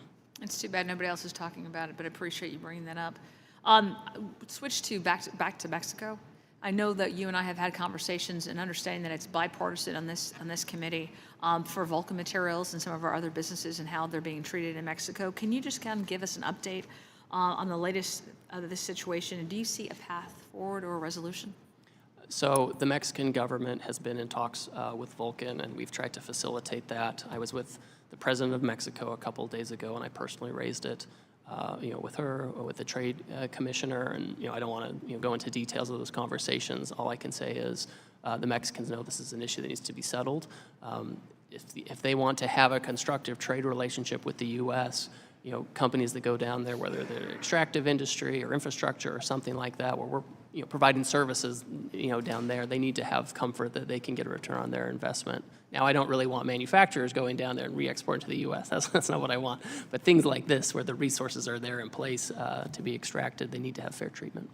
I appreciate that, and I hope that they know how these actions are going to affect negotiations for the USMCA. I appreciate it very much, and I yield back. Mr. Feenstra. Thank you, Chairman Smith, and thank you, Ranking Member Neal, for holding this hearing today. Ambassador Greer, I just want to applaud you. I want to say thank you for what you're doing for the American farmer. I represent one of the largest ag districts in the country. When it comes to Iowa, in my district, we lead in corn, soybeans, pork, eggs, biofuels, and there's a lot of trade that we've been doing in those capacities. When I talk to the farming community, they don't want a handout. They just want open markets, and that's why this is so, so important. I want to just talk a little bit about the pork producers. They're facing anti-dumping and countervailing duties cases that are more political in nature than purely economic. You've just come back from Mexico, where a lot of these issues are somewhat prevalent. Can you talk about what your office is doing to ensure U.S. pork producers are not caught up in the crossfire of retaliation? Yes, as you mentioned, I just came back from Mexico. I raised a specific issue. My sense is and again, there has been no retaliation thus far, which is very important to note. And I don't think we can have a deal with Mexico if we have retaliatory issues like that. I think the Mexicans understand that too. Yeah, well, thank you. And then our soybean producers, China is so important, and they are steadily purchasing their commitments, and I'm so grateful for that also. How do the U.S.-China Board of Trade that's being set up and developing, how do you think the more permanent Board of Trade will help and ensure China sticks to the purchasing agreement and provides better access for our U.S. producers? How do you see that playing out? Well, remember, the Chinese economy is a command economy. They have something that passes as a private sector, but it's really beholden to the government and the party. In the U.S., we try to have as much of a free market economy, capitalist economy as we can. And so those economies don't fit together very well. So the Board of Trade is a mechanism, a government-to-government mechanism, where we can engage on terms that are mutually acceptable with the Chinese. If they're going to have a managed economy, then they can manage importing from the U.S. Yes. We can identify those goods that we really think are important for us to sell to them, and we can identify goods that we're willing to buy from them as well. mostly in non-sensitive sectors. There's a lot of non-sensitive, mutually beneficial trade we can do with the Chinese, but it has to have some predictability to it. Well, I'd love to open more markets there and continue to see them buy our goods. Ambassador Greer, India remains probably one of the most restrictive markets when it comes to agriculture, and I'm excited to see the progress that the two parties are working with a U.S.-India trade agreement, trade framework. When I look at my state, the country, we do a lot with distillers grain called DDGs. We do a lot with soybean meal. This could be a great opportunity for export markets and even ethanol into India. Can you talk about where we're at and what we can do to encourage India in having more of our ag products being represented over there? Yeah, so you'll know that we have a joint framework agreement with India that we signed that sets out the general terms of our agreement. The Indian trade negotiators are in town this week. So we've been talking this week about these issues, including about these specific commodities you talked about, DDGs, et cetera. India is a tough nut to crack. They've protected their agricultural markets for a very long time. As part of this deal, they're going to want to protect a lot of that still. There are things, though, where I think we can find mutual agreement. DDGs is a good example of this. Yep, good. And then finally, I just want to talk about ethanol. We have a great opportunity, domestic fuel for the U.S. and then abroad, and we see more and more countries around the world using ethanol. Do you see any opportunity for other countries? We did a great job with UK in having U.S. ethanol being exported there. Do you see other opportunities that we can export more ethanol to other countries like Asia and so forth? Sure. We do have a variety of countries that have agreed to reduce their tariffs on ethanol for U.S. imports. You mentioned the UK agreement where we opened up a billion-liter market. We're talking to the Brazilians about this as well. The trade relationship is a little more fraught right now, but we're talking to them about ethanol. I think there are things we can do mutually with the Brazilians to reopen that market. Yep. So there's a lot going on, a lot we've achieved, but there's more to do. Yep. Well, Ambassador Greer, thank you for answering my questions, and thank you for all that you're doing for the ag industry, and I continue to look at creating new markets for our farmers. Thank you so much. Mr. Boyle. Thank you, Mr. Chairman. Thank you, Ambassador, for being here. I'm sorry to say this, but in my opinion, the administration's trade agenda has been nothing short of disastrous. According to the Trump-appointed Republican Federal Reserve Chair, it is this administration's reckless tariffs that have been the major driver of the rise in inflation. These policies have raised prices, disrupted global trade, and made it harder for American businesses to plan and invest because the policies have been so erratic and unpredictable. Now, it is clear that Americans are experiencing an affordability crisis, but that crisis has two sides to it. The rising costs, as I just mentioned, but also the stagnant wages, the other side of the equation. Focusing on costs alone misses half the problem. Wages have stagnated for years, and workers who attempt to organize or bargain for better pay are often told to accept less or risk losing their livelihoods as companies threaten to offshore jobs. That pressure has both shuttered factories and held down wages even where jobs remained. Unfortunately, I know this firsthand, having fought unsuccessfully to oppose the offshoring of hundreds of Nabisco factory jobs in my own very district in Philadelphia. This was a factory that had been there for many decades. Now those jobs are in Mexico, where workers there earn pennies on the dollars that were being earned by American workers at that Nabisco factory. Workers still face this race to the bottom, now more than ever. So, Ambassador, as we approach the USMCA review in just under 2 months, I wanted to know what you were doing specifically to finally stop the continued offshoring of these jobs and ensure workers finally see meaningful pay increases. Thank you. I'm glad you're concerned about this issue. In advance of USMCA review, we've initiated Section 301 investigations in Mexico and Canada both on forced labor issues as well as structural overcapacity with respect to Mexico. And in result, the U.S. steelworkers put out a statement welcoming USTR investigations. The IAM union backs the investigations. The UAW applauds us for doing this. AFL-CIO lauded it. So we're working hand in hand with these unions to do this. We think that tariffs are an important point to do this. We think when we took down our tariff barriers, we had a lot of offshoring, and now we want to reshore. And so sometimes I get confused when people say we don't want tariffs, but we want to reshore. We have to be coherent about this. Well, hold on. Reclaiming my time because I only got 2 minutes here. Okay. So to be clear, there are times that I have supported tariffs. However, there's a big difference between the tariffs that I have supported and the ones this administration has erratically put in place. The tariffs I've supported are industry-specific and country-specific. That's very different than the trade policy of this administration. But in the remaining time we have, if we can just shift on moving forward, what specific commitments this administration and you specifically are looking for in the review of USMCA, specifically with respect to Mexico? So first of all, we would expect that any rules of origin be updated if we're going to have preferential trade with Mexico. I cannot have a situation where China or Vietnam or other third countries are using Mexico as an export hub to undermine U.S. workers and manufacturers. That's why the unions have been so supportive of what we're doing on tariffs. So that's one thing. I would say that another thing, we want the Mexicans to follow their own labor laws, which was imposed on them, or which they passed in response to USMCA in the first term.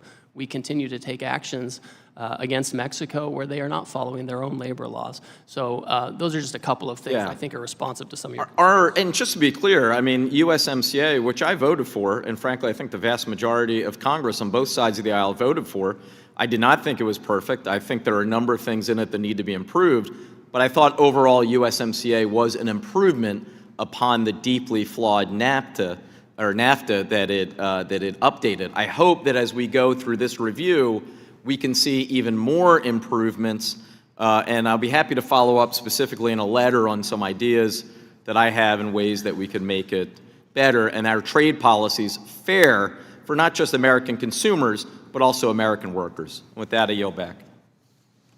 Mr. Moore. Thank you, Chairman. Ambassador Greer, great to see you again. Before I jump into some, I think, pretty straightforward questions, just for all the times we get a hearing like this or in a few interactions, I'll just say that like the ability to connect with your team, work with your team, supersedes any of these simple things that we get to do today. So thank you for that. The World Trade Center of Utah, as you know, is one of the most substantive organizations that's focused on all the right measures and trying to navigate always troubled waters with this topic for decades. And they would feel the same to be able to have an ability to work with you all, and it's very much appreciated. So thank you. I understand you just came back from Mexico City for bilateral discussions with Mexico within the context of USMCA. One of my biggest concerns has to do with the auto sector and the risk that we end up in a situation where we have kind of one set of rules for origin and content requirements for Mexico, another set for Canada, and I can't help but think that this would make it harder for North America to maintain its competitive advantage against adversaries like China in the automotive production space, and that it would discourage auto companies from creating jobs in the U.S. How are you working on your renegotiations with USMCA to include strong provisions on domestic content while also providing that level of consistency and predictability for all three markets? Yeah, thank you. I mean, this is essentially a rules of origin question. We want to manufacture in the United States, have a North American supply chain, and we want to make sure that that has that can compete against vehicles coming from Japan or Korea or Germany or anywhere else. So we're in conversation with the auto companies, the auto parts suppliers, and frankly the unions on this. I think they have a shared view. So we're happy to talk to them. There is some overlap with the Commerce Department's Section 232, which has the global auto tariff regime. So I'll work with them to make sure that whatever rules of origin we have enhance competitiveness in North America and don't detract from it. Thank you. This addresses a lot of other areas. Like we're in a unique spot that we probably haven't ever been for in our international relationships with some sincere adversaries, like making sure that we have a strong North America. The U.S. will lead in this, but we've got to be able to compete against China in multiple areas. This is one of them. So thanks for being that and making sure it's a strong focus for your team. Next topic is actually the importance of a stable flow of potash. United States and Canada. Utah is one of only 3 states in the country that actually produces potash, specifically sulfate potash for premium crops like berries and fruit, but this makes up a small overall percentage of the U.S. potash consumption. 95% of our potash comes from abroad, 79% of which comes from Canada. Our domestic producers are reliant on a strong and stable trading relationship with Canada to prevent potash prices from spiking, thus hurting both domestic partners, or both the domestic producers as well as domestic consumers like farmers. How can we ensure that this product, which has a ton of Utah farmers that they rely on this, does not emerge as a bargaining chip per se and some potential issues with USMCA renegotiations? Well, through everything we've done in the last year and setting, a kind of a baseline global tariff and higher tariffs on large surplus countries, in all these cases, potash has never been subject to changing trade policy. We've just kept the same trade policy as before. Excellent. So the concern that this becomes a major bargaining chip and you're not as concerned about that? I mean, we haven't messed with it. We haven't put tariffs on potash. It's just kept flowing from Canada. So it's, we view that as a certain flow. Excellent. Thank you. And back in February, last question, USTR requested public feedback on the development of a plurilateral trade agreement on critical minerals, which would enhance the resilience of critical mineral supply chains and the downstream industries that depend on them. Can you provide an update on the timeline for these negotiations? What are your top priorities to address collectively with like-minded allies and partners? The state of Utah is a rising player in this space. There's massive potential here that would benefit our nation. How can state and local level officials impact these discussions positively? Sure. So our office is developing a draft text that we can share with allies. We're going to share it first with Congress and congressional staff to have review and get feedback directly from Congress on that, and then we'll share it with allies who are in a good position to be able to start negotiating. We have action plans on critical minerals with Mexico and Japan, for example, and we are looking at specific minerals just to almost run an experiment on and look at the data, look at supply, look at demand. If we need some kind of a protective price floor to ensure the economics work out, what would that look like? How would you determine it and that kind of thing? So that's moving along. And then other agencies are doing stockpiles and a lot of other things too. Excellent. Thank you so much, Chairman. Ms. Malliotakis. Thank you very much, Ambassador. Appreciate you being here today. I want to echo an issue that some of my colleagues had brought up already. Those of us from either California or New York, we really care about the wine industry. Our wineries and distilleries are really getting hurt for about a year now when several Canadian provinces effectively shut down American wine, spirits, and beer. And the impact has been significant. It's about a 78% drop in American wine exports to Canada. And this represents about a $350 million loss over the past year. So as we're moving forward with this USMCA review and you're having conversations, I just want to echo what my colleagues have said, strongly encourage you to prioritize this issue with your Canadian counterparts, and I trust that you will. And I've also brought this up with Secretary Lutnick as well. But I do want to talk about another issue relating to the USMCA. It is about Cuban doctors. This is basically what's happening here is Mexico is participating in what amounts to forced labor, human trafficking, and it's basically a forced labor scheme run by the Cuban communist regime. In February, I did join several of my colleagues. I wrote a letter to your office flagging this issue. There is a loophole currently in Article 23.6, and I'd like to submit this for the record, Mr. Chairman. I will also give you a copy as well. Without objection. But basically, Mexico pays the Cuban government billions of dollars to contract doctors and medical professionals. But the regime, the communist regime, keeps that money. It really doesn't get to the actual workers. And these doctors, they face coercive practices by their government, like passport confiscation, wage withholding, surveillance, restrictions on movement, family contact. And these are all documented by the State Department and human rights groups. And now, with President Trump and Secretary of State putting pressure on Cuba, it is the right time to fix this wrong in this agreement. And I urge you to use the 2026 review process to press Mexico on this issue, ensure that there's clarification of Article 23.6 in the USMCA, and directly or indirectly to stop subsidizing forced labor and human trafficking. And interestingly enough, the agreement actually recognizes illegal wildlife trafficking as a threat to legitimate commerce. So it's shocking that the trafficking of forced labor of humans, whether it's carried out through government-run medical missions or service links to trade relationship, are not addressed with equal prioritization. Thank you. You know, forced labor is an important issue for the administration. The United States is chairing the G20 this year, and forced labor is one of the issues we're talking about. We're conducting a Section 301 investigation on forced labor, including with respect to Mexico. So it's certainly something that's top of mind for us, and we'll take a closer look at some of the things you've talked about. I appreciate that, because as I said, this is putting billions of dollars in the pockets of Cuba's communist regime at a time when our president, our Secretary of State are trying to economically cripple them in hopes that we'll see some regime change. So I think this is the right time for us to take that action to echo what they're trying to achieve. And what I'll also say is that I have a Medical Supply Chain Resiliency Act. I've brought this up before. I know a lot of the conversation today was about removing our reliance on China, shifting more to reliable partners, bringing it home where we can. I have a bill, Medical Supply Chain Resiliency Act, which is bipartisan in this committee, and it basically gives the administration the tools to establish trusted trade partnerships with reliable allies, to eliminate tariffs and trade barriers, specifically to strengthen medical device and pharmaceutical supply chain. Is that something you feel could be a tool in your toolbox as you're moving forward? That's possible. I think our staff should talk about it.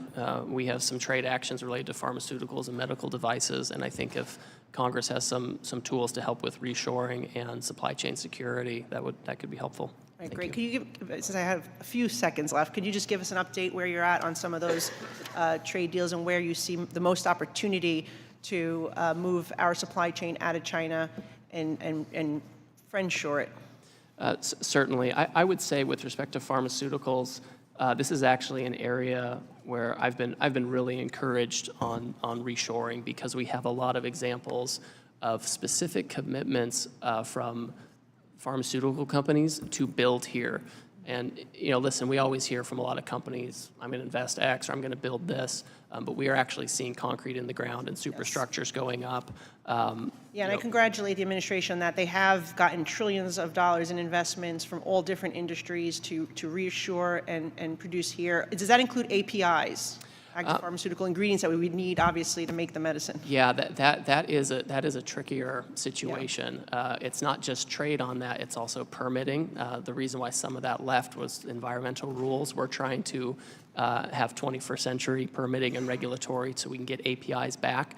As these companies come back, the ecosystem comes along with them, and so we think that having the manufacturers here, the APIs and the key starting materials will follow. Great. Well, I look forward to working with you, and I appreciate your time. Mr. Panetta. Thank you, Mr. Chairman. Thank you, Mr. Greer, for being here. As you know, we're just over a year past Liberation Day. Yet the president's tariffs haven't freed us from the inflation and high costs that he promised to reduce. But when you have an effective tariff rate of 11%, the highest since 1943, it makes it pretty tough to keep those types of promises. Today, the chairman talked about, and yesterday I actually met with your ag trade representative, who also talked about the few deals that the administration has entered into. She actually took the time to personally engage with us, something that your predecessors did, something that I've suggested you to do, but something that you have yet to do outside this room. But this administration goes it alone, especially with these types of deals that definitely are not enough to create manufacturing, lower costs, and increase jobs. In fact, the implementation of this administration's trade policy, which has been based on this president's 40-year fetish with tariffs, are hurting the American economy, the American worker, and the American consumer. I see it in my district. Small businesses, from florists to farmers, are hurting due to the cost of inputs for their products. Overseas markets relied on are being lost to our competitors, and according to the Yale Budget Lab, American households stand to lose between $650 to $1,300.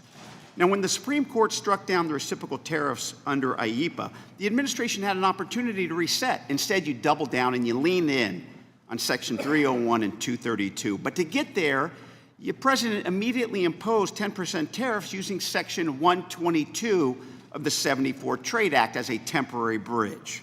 Now, 122 doesn't provide the president with broad tariff powers. Instead, it only authorizes a president to proclaim temporary duties or quotas when there is an international payments problem, like a balance of payment deficit crisis, that then mandates a president to impose special import measures to restrict imports. Now, look, I get you claim that there is a spending problem that's been intentional and deliberate for the last 40 years, but we don't have an international payments problem. Now, Mr. Greer, since 122 was created, tariffs have never been implemented under 122 before this year, correct? That's right. And that's because we've never had a balance of payment deficit crisis, which you need to invoke tariffs under 122. We've had one, but the deficit it's my time. I'm exploded to reclaiming my 1.2 time. trillion. 1.2 Reclaiming my time. 122 is antiquated and it's inapplicable. It was created as a way to fix a situation when we are on the gold standard and there is a crisis in which there is too much currency flowing out of the country. That is a balance of payment deficit crisis that 122 was designed to prevent. But we've never had that situation, mainly because, as you stated earlier, our dollar isn't tied to gold or any commodity. In fact, it floats and adjusts on the open market. That means our dollar value is unaffected by the amount of U.S. currency overseas. Moreover, we've got way too much foreign investment in the U.S. that offsets any money going out of the U.S. So it's very, very difficult to have a large and serious balance of payments deficit problem under Section 122. And in fact, your administration, the Trump administration, argued this in VOS Selections versus Trump. In that case, the DOJ actually argued that tariffs were applicable under IEEPA and not 122. The administration even stated that Section 122, and I quote, has no obvious application here, unquote, because the administration claimed trade deficits are, quote, conceptually distinct from the balance of payments crisis necessary for 122 apply. Yet 5 hours after the Supreme Court's decision in Learning Resources that struck down the president's tariffs under IEEPA, the president then issued an executive order using 122 to impose tariffs. Now, despite your administration previously arguing that 122 doesn't apply, you're now arguing that it does apply. Look, I disagree with that. The courts are going to find that that they disagree with that.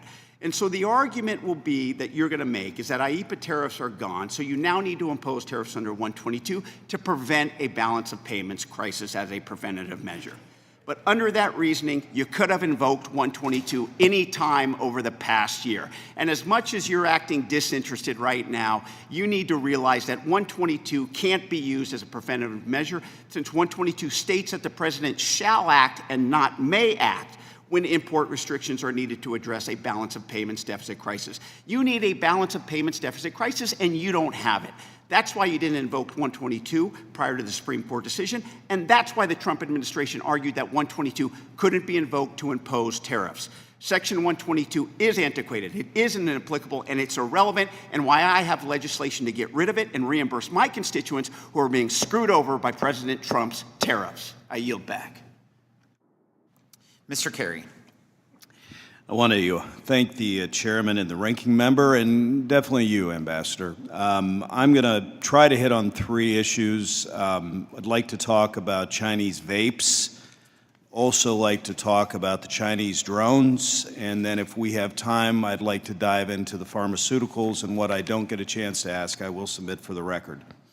As you are aware, the Chinese State Tobacco Monopoly Administration has deliberately allowed a massive influx of illegal e-cigarette, smart vape devices into the United States. Now, these devices, in large part, are marketed on social media forums such as TikTok, and they Chinese smart vape devices. There are serious concerns about the cybersecurity related to that because of a lot of the issues surrounding these vapes. I led an effort in a letter to USTR and Treasury, which was signed by over 70 members of the House, urging that this issue be elevated during the trade negotiations with China, which I believe you're having in a couple weeks. And of course, this is very timely with the President's meeting with President Xi. I know there are a lot of issues that are on the agenda for this, and I would hope that this could be one of those issues that you could raise during your negotiations with the Chinese. Would that be something you might be willing to do? Let me talk to our team and see if there's an opportunity. I received your letter, and we know this is important to you. It's important to us, too, as an administration. We've taken a lot of domestic measures to try to seize these types of illegal vapes, and so at the appropriate time, we can raise with the Chinese, too. And Ambassador, I do appreciate that, and I do appreciate your staff's work with my team on these issues. Second, I'm going to touch upon the Chinese drones, and this is a concept that those of us that don't follow drone technology as closely every single day, but one of the issues that I found, and I'm not speaking anecdotally, but some of the facts that we have found, that the Chinese company of DJI has around 80% of all the commercial drone market here in the United States. Many of these drones present a serious national security threat to our nation. I don't think there's any doubt about that. Many of these drones are performing surveillance in certain areas. Township trustees use them, county engineers use them, that cover our bridges and overpasses and all of these things. So while this commercial drone industry in this country, the fact of the matter is these products are not going anywhere in the short term, and we know that. With that in context, can you tell me a little more about the conversations that you may, and we have 2 minutes, are having with the Chinese about the malicious components and software in these drone products? Well, I will say that in our trade and economic discussions, we do not get too much into national security concerns with the Chinese. We don't want to be in a position where we're negotiating, things like that. Rather, what we do as an administration is we take actions domestically. The FCC, for example, recently took an action to prohibit new versions of foreign drones, Chinese or otherwise, to help guard against these kinds of things. Okay, and I appreciate that, and I completely understand that. And Ohio is open for business for all the drone technology. We've got some great facilities in Springfield, Ohio, which is in my district, as well as in Columbus. I want to talk a little bit about medical supplies. You worked with the U.S. and U.K. agreement on pharmaceutical pricing. Really appreciate all your efforts as it related to the technologies and future tariffs under Section 232 and Section 301. We definitely applaud your efforts. Exempting medical supplies from trusted trading partners is critical to ensuring that we have a resilient supply chains as it relates to multiple sources of both cost-effective and cost-efficient life-saving devices. Is the USTR considering similar language in other country-specific deals to ensure that medical providers don't face further tariff-related costs of increase for medical supplies? You have 20 seconds. Well, what we're trying to do is we're trying to make sure that other countries accept our FDA certifications for medical devices, so we have market access there, and we're trying to reshore medical devices here and protect it as well. We're happy to talk to any stakeholders you might have if they have concerns about the trade policy in this area. Mr. Ambassador, we definitely thank you for your time, and with that, Mr. Chairman, I yield back. Thank you. Mr. Yakum. Thank you, Mr. Chairman. Ambassador Greer, it's great to see you again. Thanks for being here. I hear my friends on the other side of the aisle complaining constantly about tariff authorities, and I couldn't help but wonder, what would they do if they held all the levers of power? Well, they did hold the trifecta of power in 2021 and 2022. This committee marked up over 1,700 pages worth of partisan and bipartisan bills, which I have right here. Ambassador Greer, of these 1,700 pages, how many would you guess amended tariff authorities? Probably zero. That is correct. That would be zero. Zero changes to Section 232, 301, 122, or IEPA. If it's so important, why didn't they change the law when they had the trifecta of power? The complaints now ring hollow. They had 2 years to amend tariff authorities, but instead, they chose the Green New scam, green boondoggles, and massive spending that stoked generational inflation. I was glad to see the administration create Annex 3 in recognition of the fact that there are certain products and commodities that are not grown or produced here. And I was so excited when we finally clinched Annex 3 treatment for Luan wood products from Indonesia, which you and I have spoken about many times. Although it was a short-lived victory since the Indonesia Agreement on Reciprocal Trade was announced the day before, Learning Resources, that decision when that came down. As you complete the ongoing Section 301 investigations, are you planning to maintain Annex 3 treatment for countries with an agreement on reciprocal trade? I think what I can say on this, because the investigations are ongoing and we can't prejudge, but to the extent that the agreements on reciprocal trade mitigate any of the problematic trading practices we find, then we'll certainly take those into account. Thank you, sir. I've heard from a number of businesses back home that want to expand their operations here in the United States and hire more people. But doing so often requires importing machinery, which certainly scrambles the economics of the investment. Now, sometimes this is a brand preference, but a lot of the time the machinery that they need to expand their factory just simply isn't made here or can't be made here. In some cases, these are not multi-million-dollar deals that'll make national headlines, but they'd be huge for the communities where investment is happening. How can we get relief for some of these companies that want to invest and grow jobs here, but are also stuck in that catch-22? Sure. So just a few things on this. First of all, we do have the Small Business Administration that has opened a portal to help match up producers in America with suppliers and customers in America with each other. They also have some loan programs. If there's a cash flow issue, we have the big, beautiful bill where folks can expense capital goods, and that usually will include, if there's a tariff impact, it'll include that. I would also say a couple of weeks ago, the Commerce Department made an adjustment to the steel tariffs and derivatives. Some of these machine tools, I think, fell under derivatives. Some of these ended up being excluded altogether from that action and are subject to just a different and lower tariff rate. And we've also made compliance simpler for that. And as we go forward, as we have Section 301 or other investigations, we welcome comments during the public process on views on things that should have tariffs or shouldn't. Thank you. And seeing something happen in that regard, even for smaller companies, smaller manufacturers that may not have a domestic option here at all, I think would be a very good thing. So thank you, sir. As it currently stands, the 25% Section 232 auto tariffs put North America's auto industry at a disadvantage when compared to the 15% auto tariff for the EU, Japan, and South Korea, and then 10% for the UK. Is there a plan to reconcile or recalibrate Section 232 auto tariffs as a part of or alongside the USMCA review? So as we do the USMCA review, we do have to coordinate with the Department of Commerce because they have the autos 232 and USMCA has the auto rules of origin. So we'll coordinate with them, certainly. The Commerce Department has made accommodation for Mexico and for our domestic auto producers who are bringing in goods and products that have U.S. content, and they can have a parts offset to some degree to help have a transition to more production here in the U.S. Thank you. And as you know, when the original USMCA deal was announced, it included tariff relief from Section 232 steel and aluminum tariffs in Canada and Mexico. Are you negotiating on steel and aluminum as a part of or alongside the USMCA review process? Well, the Canadians and the Mexicans certainly want some kind of adjustment.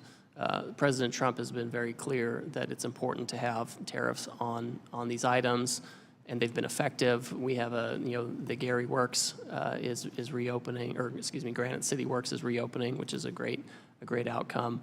We shipped more steel last year than Japan for the first time in a very long time. So Canada and Mexico are asking for adjustments. Anything on that front, the president would have to approve. Right. Thank you, Ambassador Greer, for being here. Thanks to your staff for continuing to work with my team on these important issues. I do appreciate it. Mr. Chairman, I yield back. Mr. Horsford. Thank you very much, Mr. Chairman, and to the ranking member.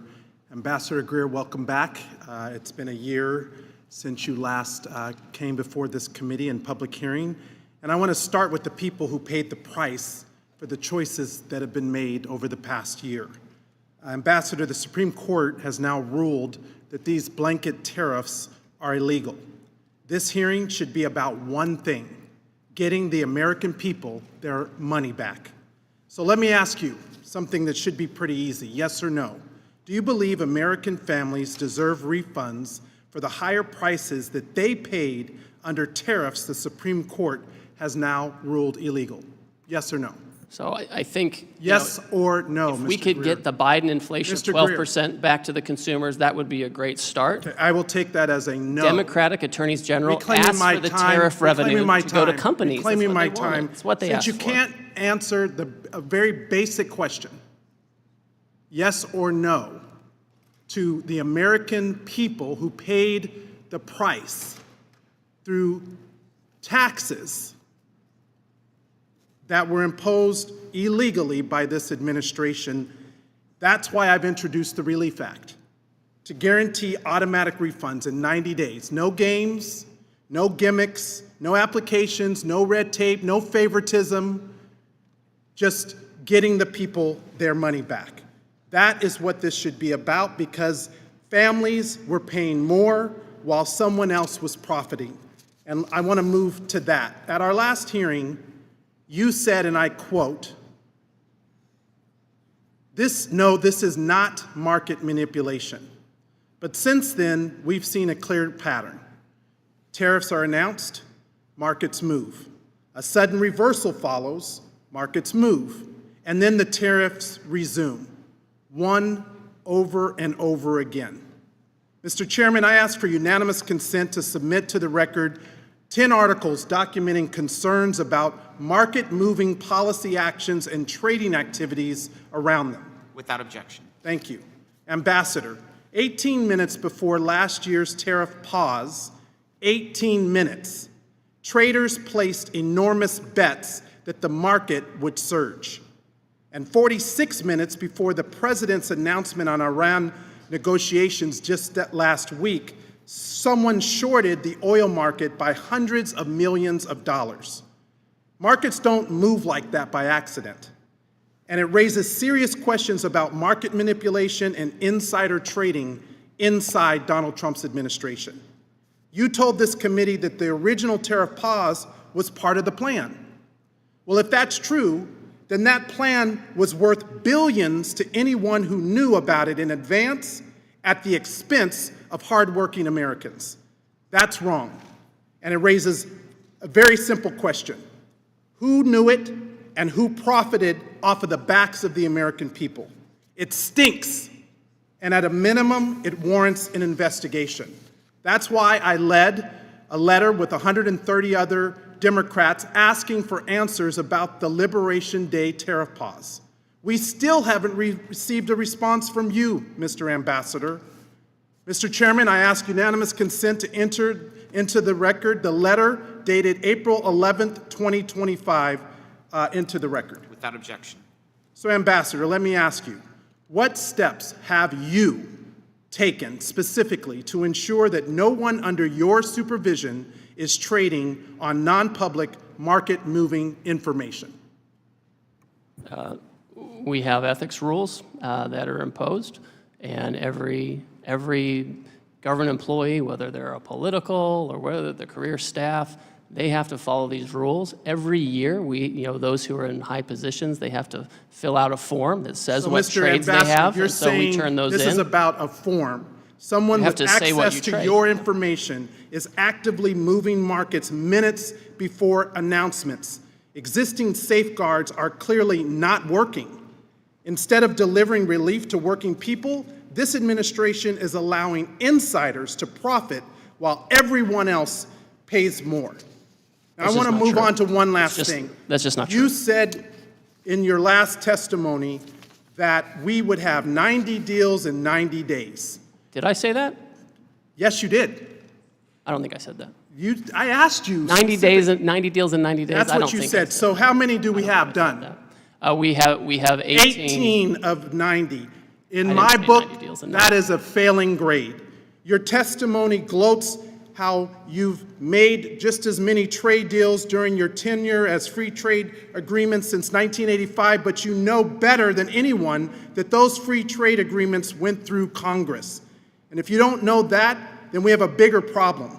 Because the reality is there is no trade agreement that isn't binding, that isn't enforceable, and that no one has the opportunity to review. None of them have gone through Congress. Meanwhile, they are costing the American people more. And to me, the American people deserve better. They deserve their money back. They deserve accountability for the market manipulation and the insider trading. There's none of They deserve transparency, and right now, they're not getting any of that from this administration. We deserve better. I yield back. Mr. Bean. Thank you very much, Mr. Chairman. Good afternoon to you. Good afternoon, Ways and Means, and especially to our honored guest, Ambassador Greer. Welcome back. We're glad to have you here. Since the early 90s, America has lost over 90,000 manufacturing firms or plants or companies in the United States that either have closed or gone overseas because just they couldn't compete with foreign the foreign markets that are bringing things here to sell. With that comes the loss of over 5 million manufacturing jobs. Let me tell you what you and President Trump have done. You've said, enough. We're not going to stand for it anymore. We're going to jump in and put America first. So what you've done, and President Trump, you've prioritized American workers, farmers, manufacturers by expanding access to foreign markets and enforcing our trade laws. You've done it for a little bit over a year. And largely through your efforts and that of President Trump, you've secured dozens of commitments from other countries to eliminate trade barriers there, and also at the same time have brought back American manufacturing. And now we know made in America means things. So you've done it over a year, and let me tell you what you did. You set a record. You set a record for record American exports. $3.4 trillion in 2025. Don't hold your breath, Ambassador Greer, that's going to be the headline on every newspaper. It should, because finally you're putting America first, and it's exciting to see. I know that it hasn't been easy just hearing today you getting grilled. Putting America first, you would think that would be an easy thing to do, but it's not. When we set up these agreements with other countries, though, you also know this, because I know President Trump knows this from his first term. We know that There are countries like China that don't play by the rules and will manipulate those agreements to sneak their goods and services here. We've done a great job of limiting them, but how do we, whether it's through the USMCA or through trade agreements, how do we ensure that China and other bad actors don't gain illicit access to our markets and further undermine our manufacturing, small businesses, farmers, and producers? Ambassador Greer. Thank you, and thanks for that vote of confidence. And I agree with you. You know, when we're exporting more than we've ever exported in 250 years of American history, and we see manufacturing coming back, I'm puzzled at others' reactions or disappointment in that. With respect to dealing with essentially trade cheating is what you're talking about. There are a few ways to deal with it. On the one hand, we have just enforcement in the U.S. We have Customs and Border Protection, who under this president are being very aggressive about identifying counterfeits, identifying transshipment, and taking action. So that's part of it. It's on your radar, though. That's what I want to know. It's on your radar, China, and if for steel and other things that have components, we just want to make sure it is indeed on your radar screen. When you think of Florida, maybe you think of beaches, theme parks, or no income tax, but Florida, this comes to a shock to many people, is an agricultural state. We grow oranges, tomatoes, pine trees, and we also grow sugarcane. Right now, foreign countries are dumping their sugar in our country, and they're subsidized by their own country.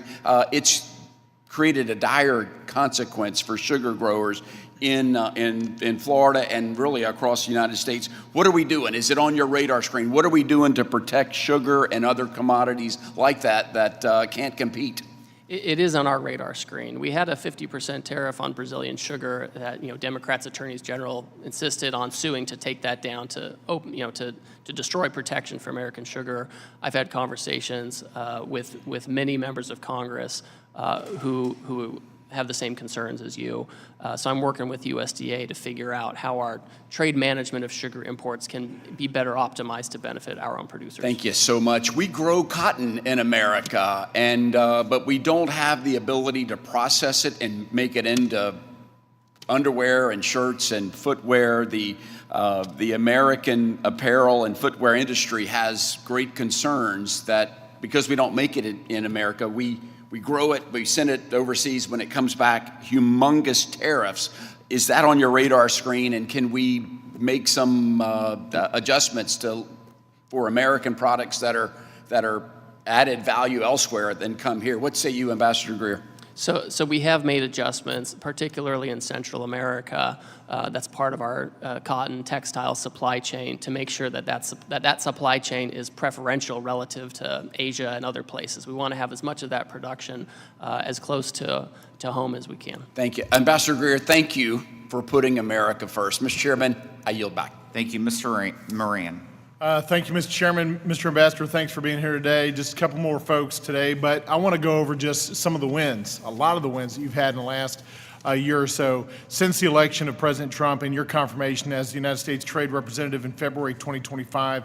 The U.S. finally has an executive branch advocating for prosperity and growth for U.S. businesses. President Trump put you on a mission to stop unfair trading practices, open new markets, and boost the production of the United States. And you and your team have delivered on this mission, but the work, as you've noted today, is not done. Nevertheless, I want to pause today and reflect for a moment about the wins you and the President have had over the past year. I want to show you the big board behind me. $2.2 trillion in new investments into the United States committed by foreign governments through your negotiations in cooperation with the work of Secretary Lutnick and the Department of Commerce. You have actively engaged our trading partners and established 18 deals through trade agreements, frameworks, and investment commitments.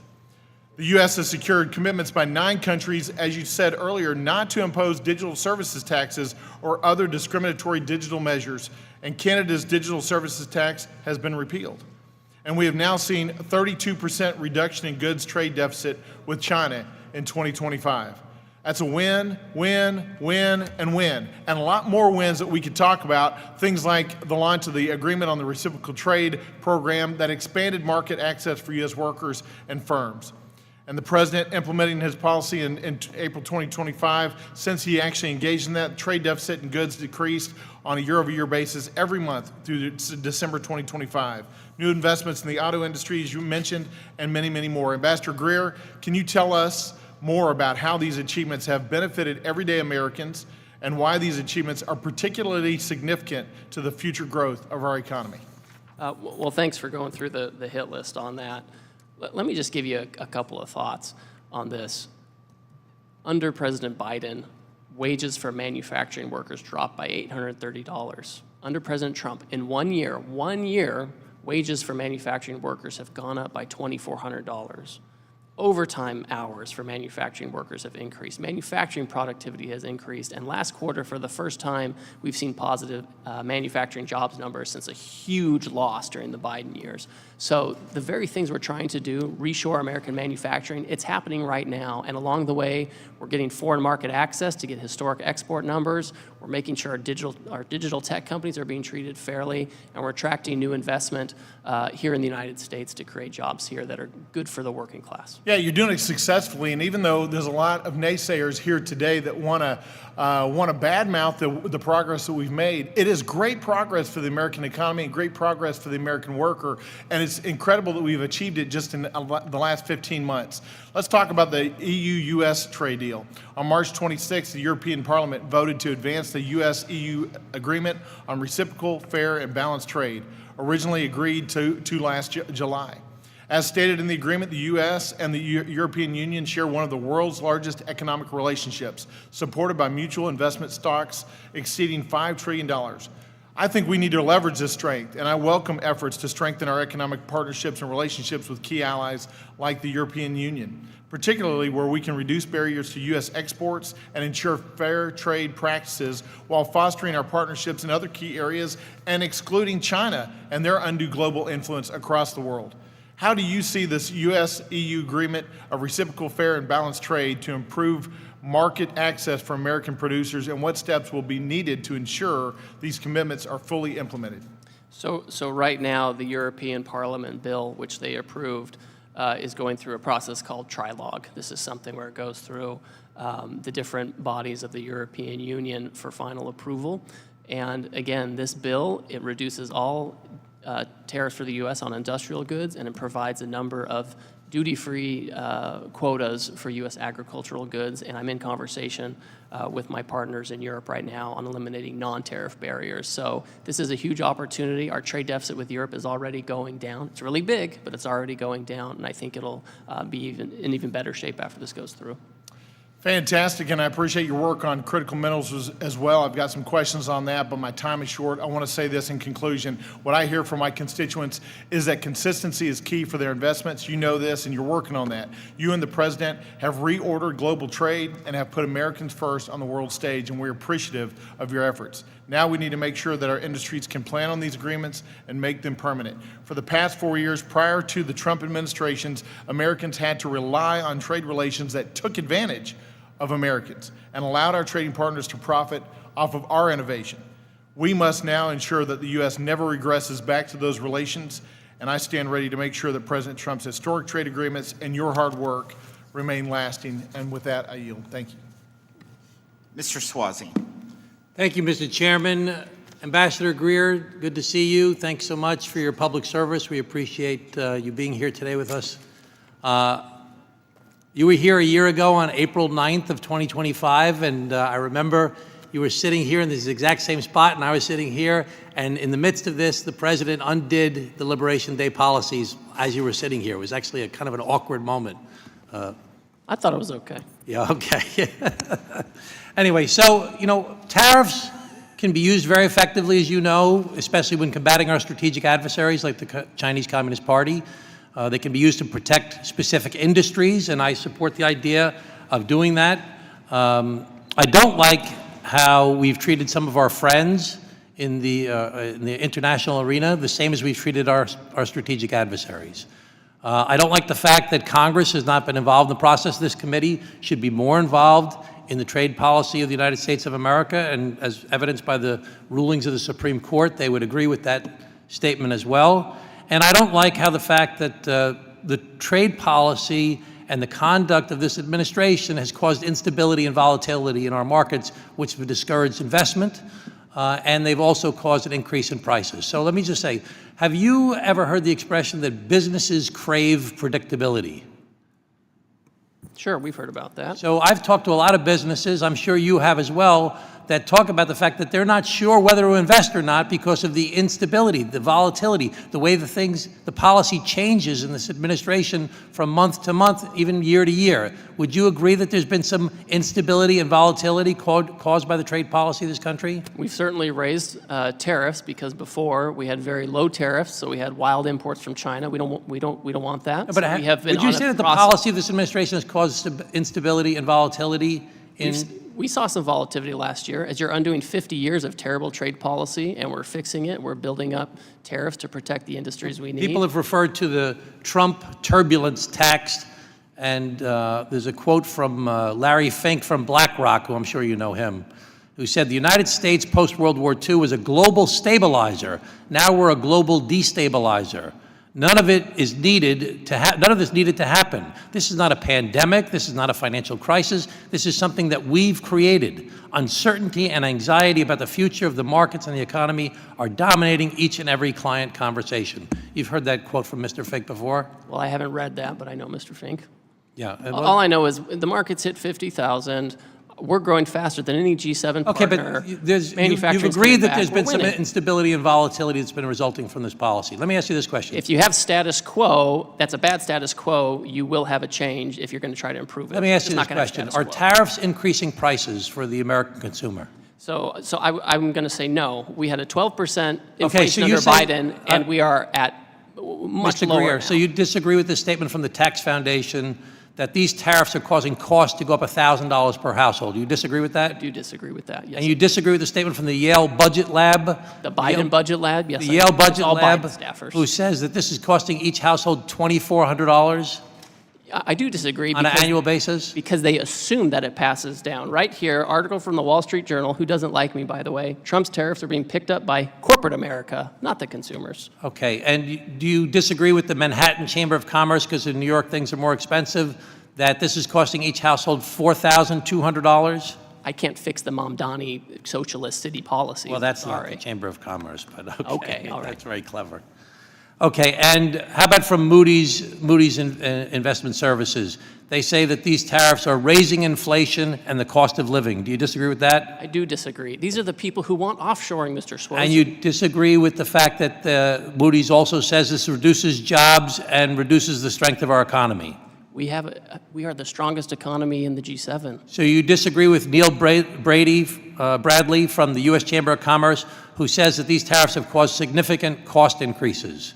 So I will say that for some things that is true, because if we're getting subsidized stuff from China and we're trying to create a market price for intermediate goods, it could Well, it's raise not the just cost of China, the it's all market kinds price. of different goods. And there's a lot of, you talked about, I think you called them the Biden Budget Lab or something like that. Yeah, it's But all I mean, Biden staffers But that the work. U.S. Chamber of Commerce, the Tax Foundation, these are conservative institutions that are saying that these are costing consumers, one said $1,000 a year, another said $2,400 a year, another said $4,200 a year. So you disagree with all of that? These aren't conservative institutions, they're offshoring institutions. Okay.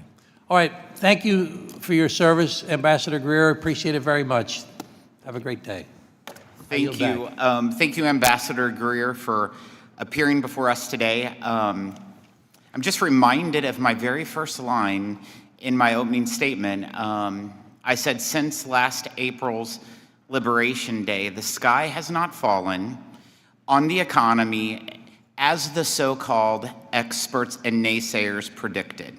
In fact, we have record exports, $3.4 trillion. The reason why we have opened up more markets for our farmers and our manufacturers is by you and the president using the power and leverage of the tariffs to countries who have basically ignored prior administrations.